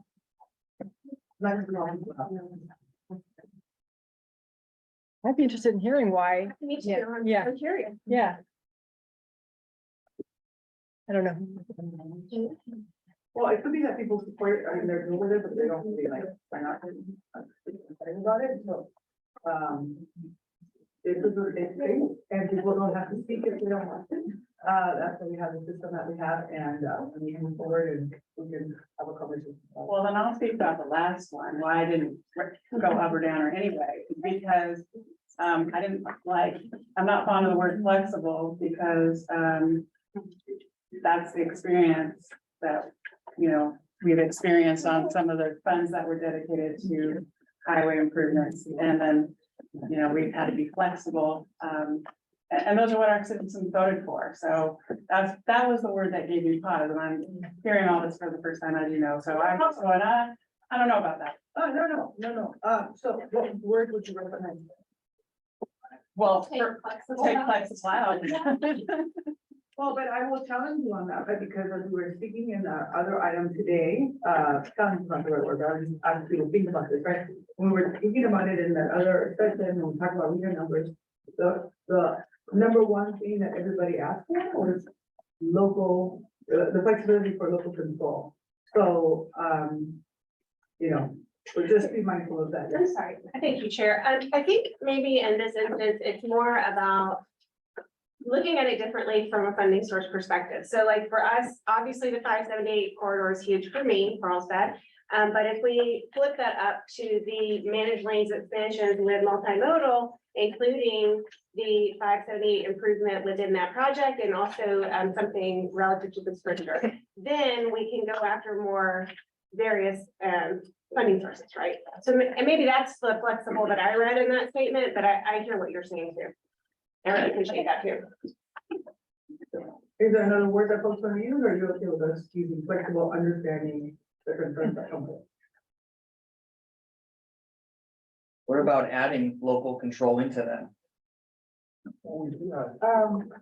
So what I Funding think doesn't I think it's meeting the needs of our communities. Tell me more about why you want specific local control. Oh, just going off of what she had said, flexible, what is funding to meet the needs of communities and foster local control. It's regional. It's a regional transportation system versus housing policy. I don't know that the phrase applies as well. Understood. Yeah. Yes, sir. Yeah. Control the funds. We decide how they're gonna be spent, No matter what. no matter what, right? So meeting the community needs, you think, fits that? I understand what. Yeah, obviously, we have to meet the community needs, otherwise we're not representing the town. And the community needs, change. Right. Continuously. You know, in our group was brought up that some of the past taxes, you know, were specific, you know, projects, and they never made that because of the flexibility. I think part of it is if there were changes from the initial funding sources and the promises that were, you know, envisioned by the voting public, and we make sure that that's brought to the board so that we have at least a little bit of background. Because like you said, it's okay if it changes, but having background really would help make the decision-making process in the future. Yeah, and I also, I mean, I think it's just a reminder, right, that there's a tension about, you know, San Diegans in La Jolla voted for a landfill in my district in Chula Vista, you know, 10, 15 years ago, and I'm fighting it right now. And I don't care who voted for it before. I think it's wrong, it's toxic, it's the worst thing in the world. So I think there has to be that flexibility for us to come back and say, I can't have 3 landfills in my community. That's not cool. So just because something was okay 20 years ago or 15 years ago doesn't mean that it's the best decision now. I'm not saying that, and I'm giving you different examples. Sure, I understand. Kind of helpful there. Mayor? So when I think of the flexible being meeting the needs of the communities, you know, there are places like Ramona where they have a greater need for actual transportation than maybe downtown San Diego, for instance, because of their location and where the jobs are actually at. And so I think it does need to meet the needs of the communities, but it also, I mean, I'm just gonna bring up one thing that I have a real problem with, and that is when we're talking about a weighted vote, it doesn't necessarily mean that all of the needs of the communities are being met. So I agree with it being flexible to the actual communities, but when our voice is changed because a weighted vote comes in, then that changes all of it. I got you. We've had the conversation. We had it in the future fight. We can introduce the bill in the legislature and that can be changed. I'm not going to, but you all can. All right, so we're good. We're good. Everybody voted for it, but I just wanted to make sure we take the back. Up, down, yeah. Majority. Okay, all right. I like that. You actually said you're good with it. Thank you. All right, other comments that you want to add on here? So I'm not just wondering for you. What else do you want to see?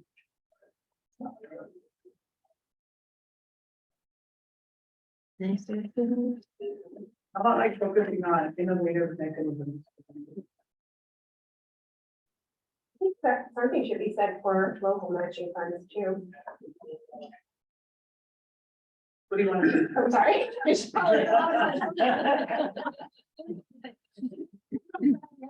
Help us, but I think if you put something in there and the rest of the folks. I should say that recognizing there's value to local matching funds for regional projects. I just want to make a comment that I really appreciate the focus on improving health for the most impacted communities. I didn't hear you. Oh, the last item, improving health for the most impacted communities. In our group, I really was advocating for active transportation, which not only assists us in our regional climate goals, but also improves health and well-being and getting more people on the street in their neighborhoods, walking, biking. Active transportation is really important to me. Well, I mean, these are all the guiding principles that we all as a collective agree to. Yeah, and I'm just affirming it.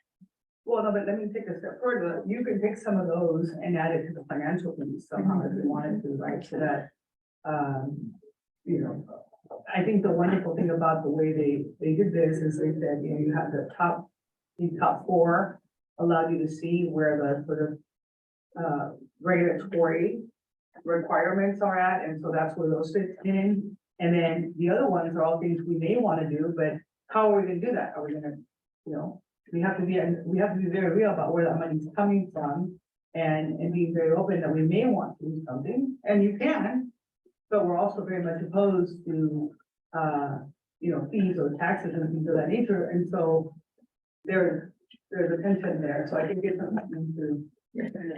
How about focus on innovative financing to maximize SANDAG's investments in transportation, innovative. Including, and I think we still need to put the local. Yeah.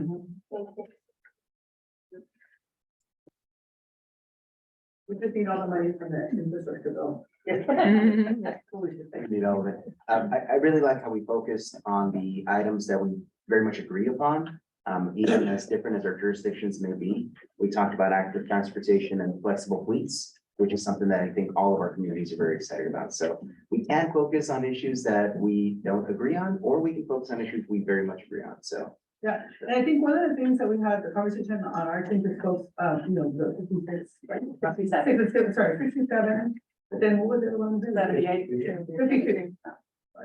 52, there were some conversations around it, and so being able to, how do we actually include other forms of transportation as part of it, so that might be a priority for moving on. And so for the regional plan, my understanding is that you have our top priorities, but it doesn't mean that all the other initiatives that we have are a no-no. I mean, we work with the active local transportation and the council And continue to fight together for funding and can support that as well, right? So we can't do 100 projects, but we can do top 20, and then all the other ones based on the different jurisdictions, they're working together with your local transportation entities to be able to move that forward as well, right? So I want to make sure somehow we include that in the original plan.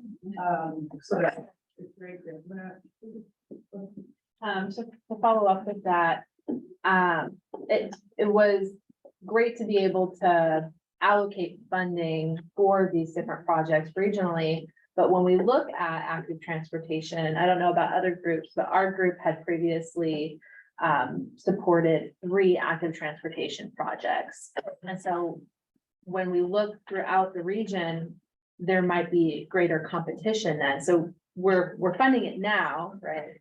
In theory, but when we actually compete for those funds as our own jurisdictions for something like active transportation or flexible fleets, each of our cities and the county and our jurisdictions are going to be wanting those resources for their community. So I would like to develop, continuing to evolve our rubric for how we decide on how to allocate funding based on both regional needs and local needs as well. I know that the city of Vista really struggled to. And then I also think that it's our job as champions for our communities to get the job done, right? Because people say to me all the time, including SANDAG. And with all due respect to all of them, I love them, but they said no to me on a project, and I said, no, we're gonna find it, and together we found it, and we were able to, we're gonna bring some money next week for San Isidro that it was not necessarily where it was supposed to go, but we were able to partner and do all sorts of other different things. I didn't know any part of it, anymore, but in the end is, no is what bureaucracies tell you all the time. That's what government does. No, right? And so I think our job as the elected officials is to say, no, we do need this and we need this because of this.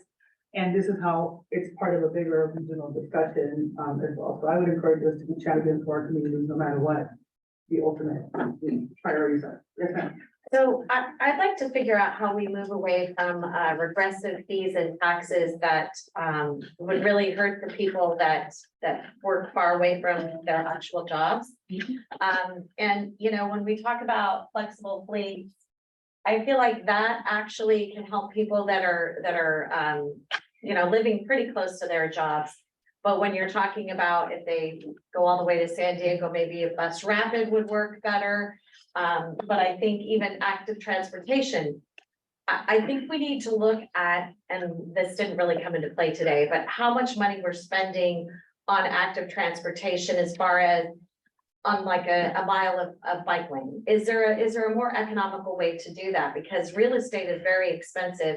You can't just go and put the ones in that are, off of actual roads. And so how do we figure out how to maximize our dollars when it comes to active transportation? Because we do definitely need them, those projects.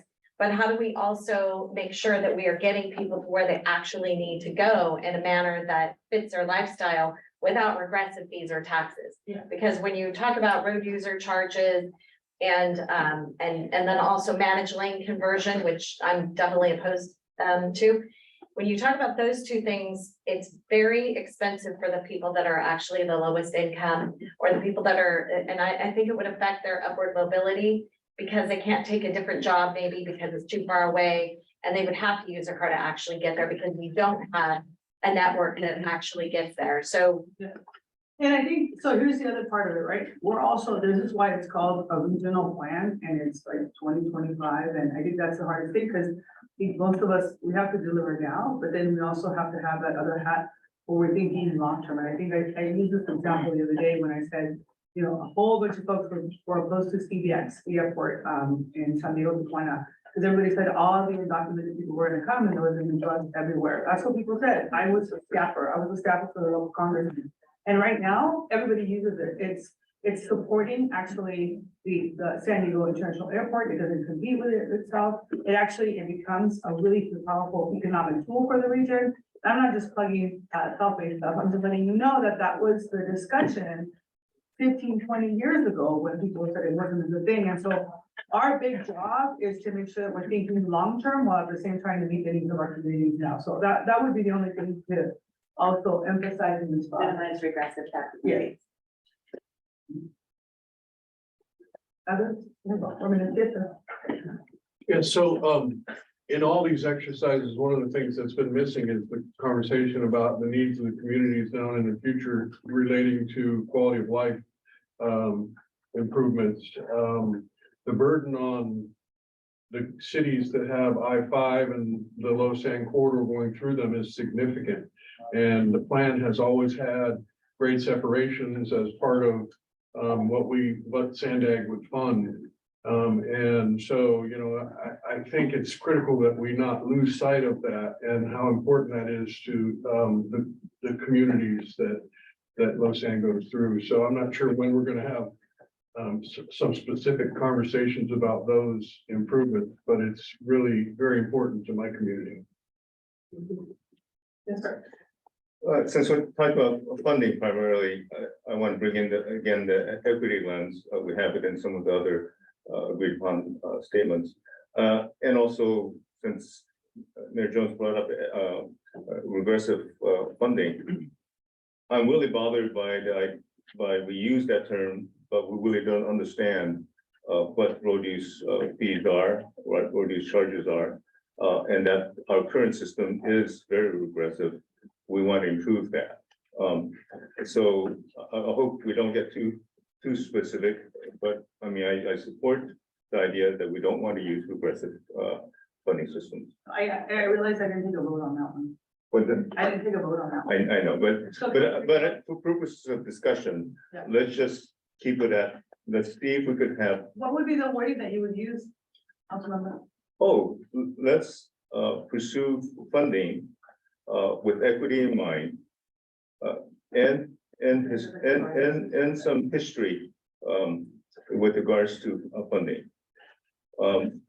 So I don't want to get into any specifics or any details, but historically, it's been unequitable. Poor people have been paying more for people wealthy to have the luxury of being able to drive to where they want, whatever. Yeah. So I don't want to get into that, but let's look, as we go forward, can we fund things equitably and avoid regressive forms of funding? You were right on the parentheses there, and then so I actually, maybe I just went around when I said the whole long-term planning, because I think as someone who just started using a bike again, which I haven't since I was like 12, but I'm doing more stuff in the community with that, because I think you have to practice the keepers. And you know, a lot of people don't use bikes because you don't want to get killed. Right? People don't know how to like actually drive with people who are in bikes, or, you know, I think that we make a lot of assumptions that what we have now is really like the way transportation should continue to be. Whereas we know there are cities in other countries and in other places where people just are in bikes all the time. And so I'm not saying that that's what's going to happen, but it can be done. I mean, 10 miles, I rode 10 miles in like a really short amount of time last Sunday. Got from point A to point B really quickly. And so I think it's just thinking outside the box as how, as what it means to get from, you know, locations. Anything else you know about All right, I just think that generally people, at least in Orange County, it's not really about taking a bike, because we have plenty of bike lanes and people love biking. It's more about someone telling them that they have to. So I think that's part of what's in it. Like if someone, if they're trying to push us out of a car and go bike or on a train, right? I think that's the sentiment. And I don't feel like we're doing that, but I think that is the sentiment and a belief of some.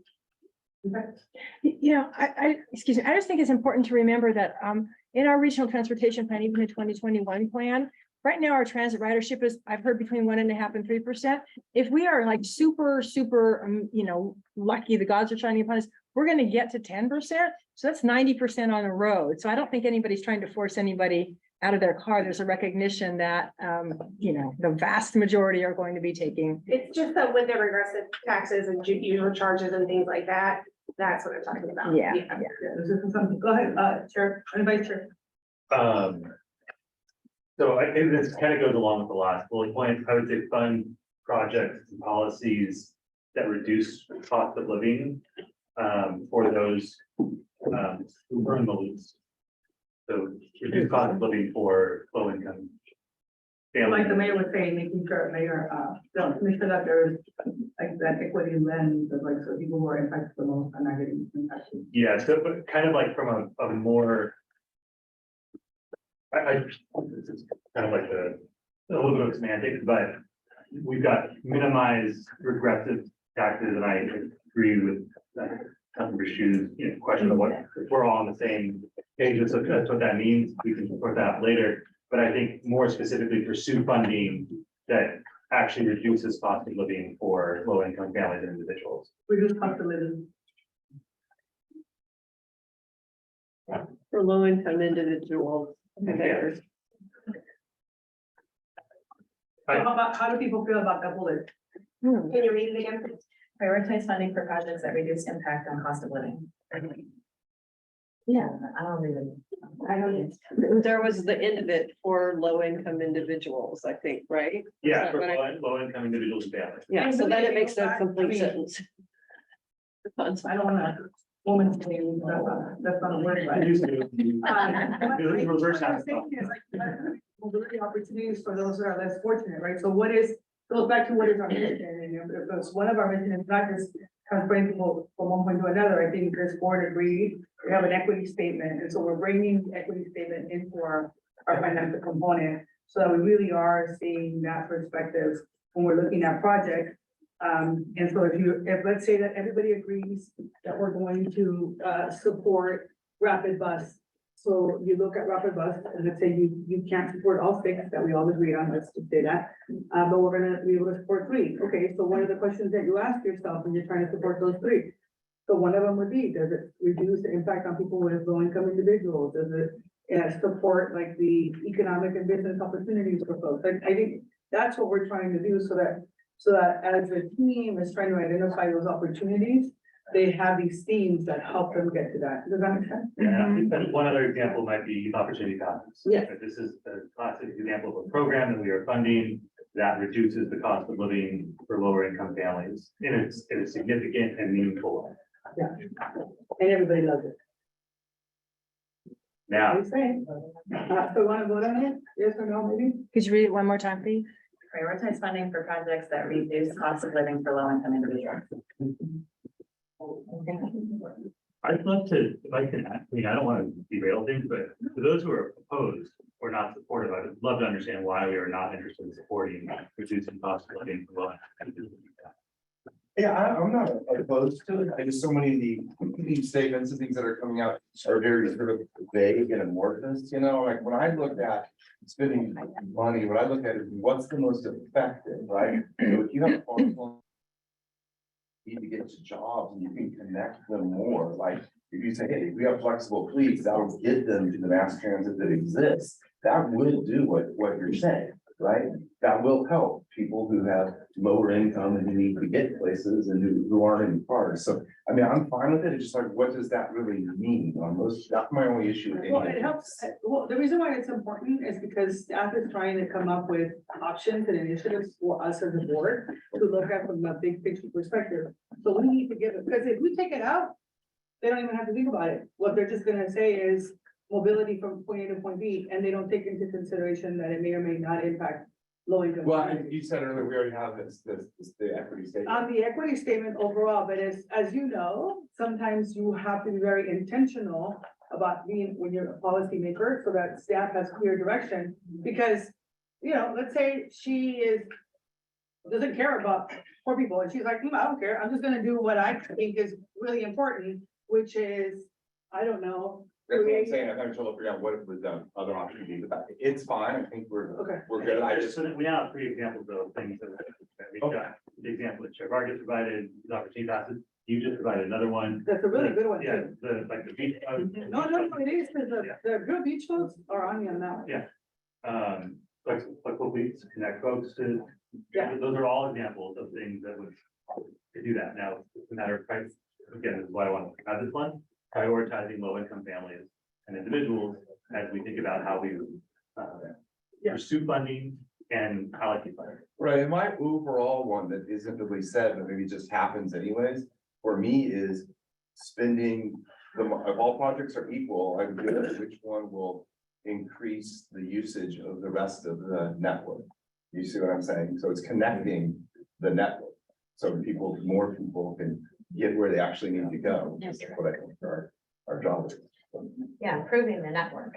Yes, improving the network at the end of the day. As However, opposed to, like, when we look at our individual projects, like you're saying, we're advocate for our communities and for different jurisdictions where we individually represent them, but also to have the overarching, we're trying to connect people into the transportation. You have the same amount of underserved populations in Kaalmada Luqadda, Escondido, who can't get from point A to point B.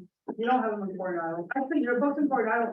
Hotel Del has told me that they need more transportation because of the challenges with all of my folks who live in my district who work for all of you in Coronado. Yeah, I think the one misunderstanding about Coronado that people mostly have is that the 100,000 people that cross the bridge every day, most of them don't live in Coronado. They're coming there to work. No, I'm saying with Coronado. So yeah, that transportation getting in and out of Coronado would not help the residents much, but it would help the people that work remote. Stop. I hear what he's saying, it's easy to thumbs up on some of what we're talking about here. And then we're gonna get into the nuts and bolts and the rubber will meet the road and whose ox is being gored. And there's gonna be a lot of very difficult decisions and our values will be brought to that conversation. Regardless of what you do with your thumb in here. And so, So what process do you suggest we follow so that we can? well, get to a I would point say the where we best get the process right- is to, Yeah. let's start talking about what projects we're gonna, be putting in the 25 plan and. That's what we're gonna do. We're, So this is the- and I'm anxious to get onto that. These are the filters. So I just want to be very clear. We all agreed on this process during the strategic planning and even before we got to this phase. So I hope that you don't feel like this is a waste of time, because for me, this is a space where not only community can listen to the conversation and the dialogue, but also for all of you. And as I said in the beginning, there are folks that sometimes don't show up to these meetings and then they have other people who show up. And so there's a lot of transition. And so it's really important to me. I hope, because I'm sensing that you feel like this exercise may not be the best exercise, we can talk about it separately. But I want to make sure that we agreed as a board what the process was going to be. And as your chair, I am trying to be inclusive and transparent and make sure that we don't have to use the way to vote and any of that stuff. I want us to be able to have real good conversation about how we're gonna go and make sure that we have a regional plan in 2025 that everybody approves and not what you all did last time. So I'm gonna leave it with that. I'm gonna ask everybody to go to the next room, okay? Thank you.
We have quorum? Yeah.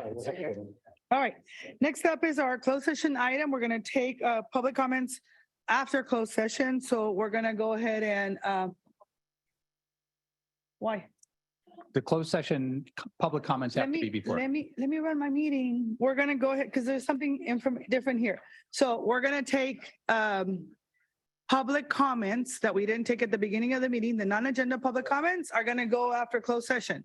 We're going to do closed session now. And so what I'm going to do is make sure that we take the public comments for closed session and then we'll go from there. Yeah. So public comments for closed session.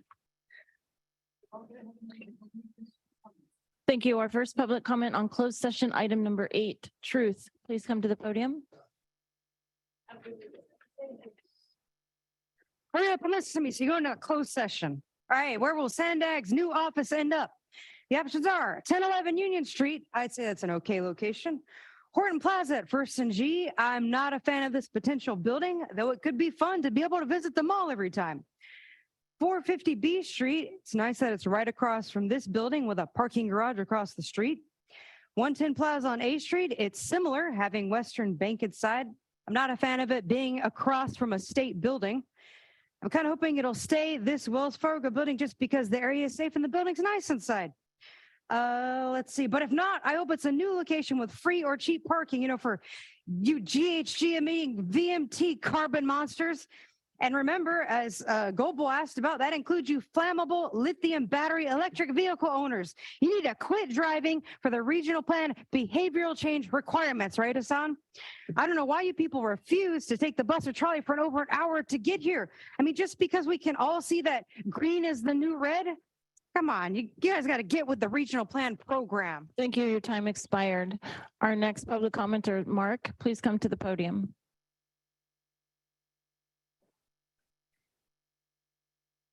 Well, it was pretty ridiculous hearing Elo Rivera in the other room talking about trying to help the poor people with programs when he won't address the inflation caused by the Federal Reserve. So everyone's slowly going to go bankrupt.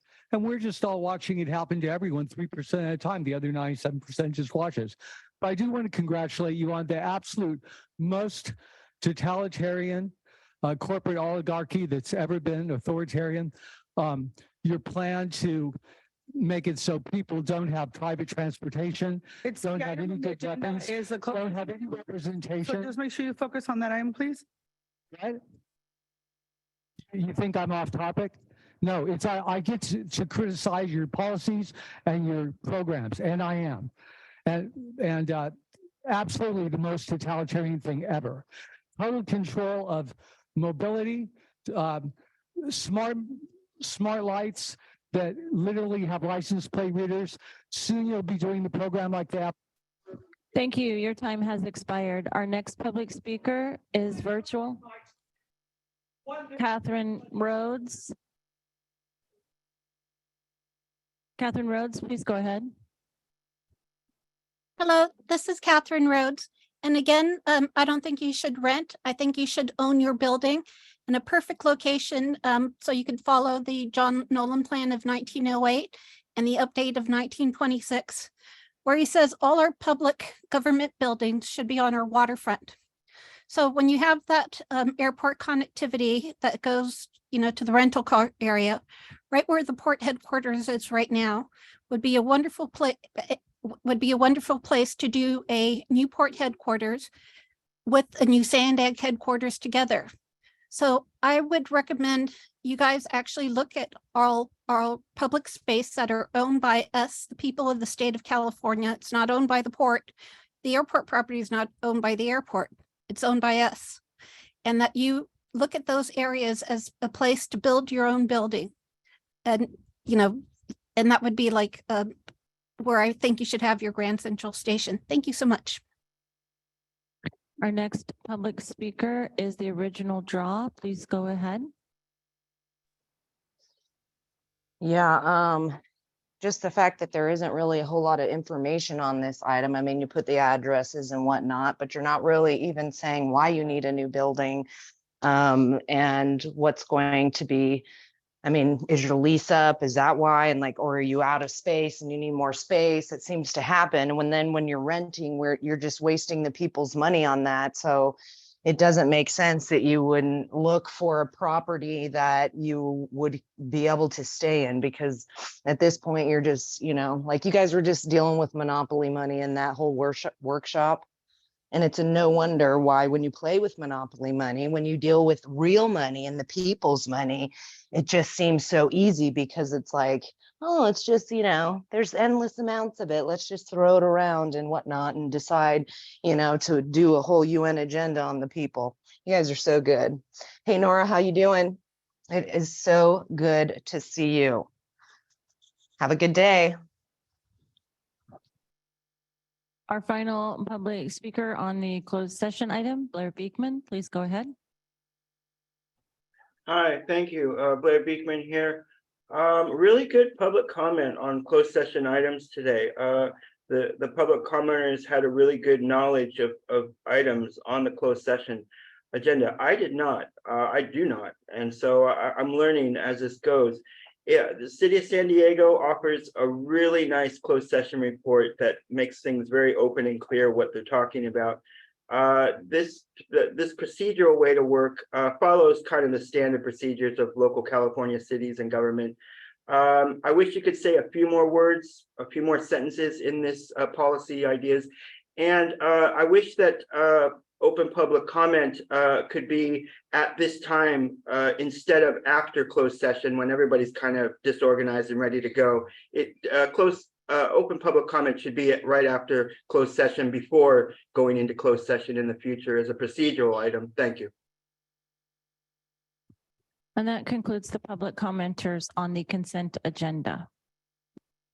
So much. With that, we're going to go ahead and move to to closed session on item number 8, which is the conference with property negotiation pursuant. And so I'm going to ask everybody who does not need to be here to please exit the room, and then we'll reconvene after to share any reportable items and go to item number 9.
an agreement to lease office space with one of the identified properties that best meets the property evaluation criteria. So we've received final and best offers from the finalists, and we're ready to move to the next step. Turn it back over to you, Chair.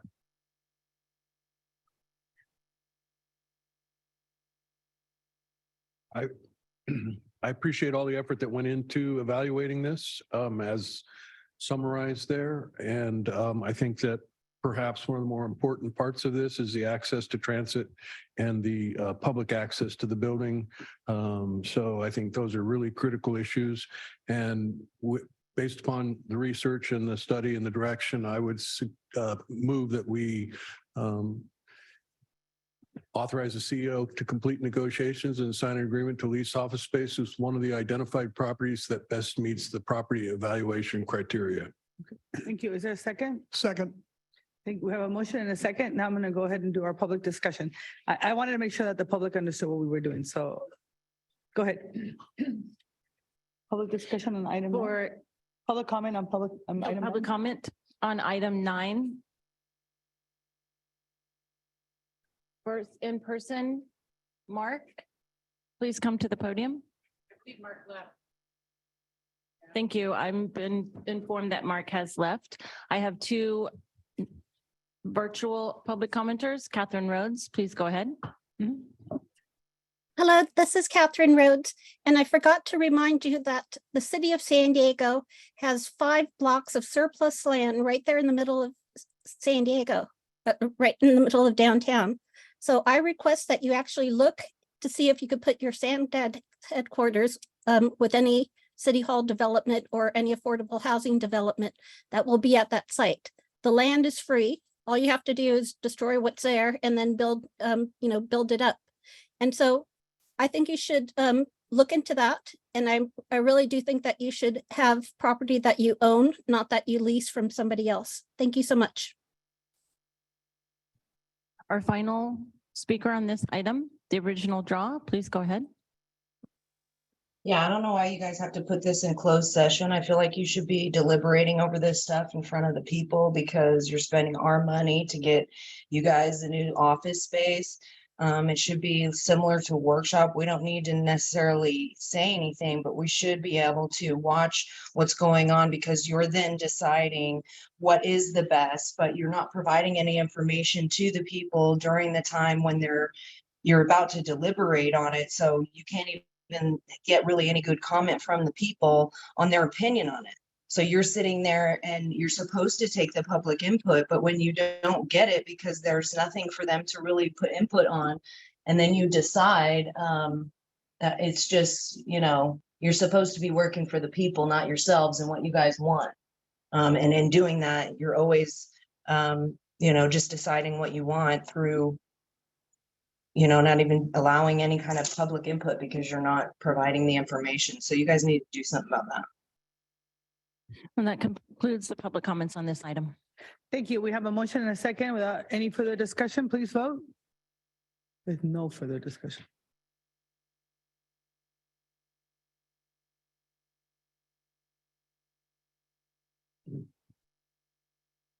Maybe, maybe not.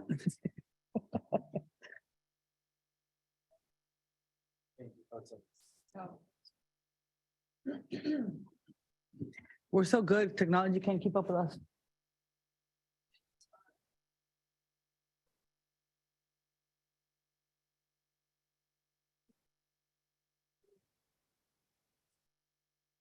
That item passes with 14 yeses, 1 no, and 4 members absent. Okay. I'm going to go ahead and move the CEO report and my report to next month's meeting. And the only thing I do want to share is that because we are going to include some other folks on the July 20th meeting, I'm going to ask everyone to be here at 8 o'clock in the morning so we have enough time for deliberation for the July 20th, and we'll be sending out an email to everyone on this. The next item on our agenda is to continue non-agenda public comments. Do we have any additional members? There were, I believe, 5 hands raised at the beginning of the meeting for continued non-agenda public comments. If you could raise your hand now, you will be called on. I see the phone number 899. Please go ahead.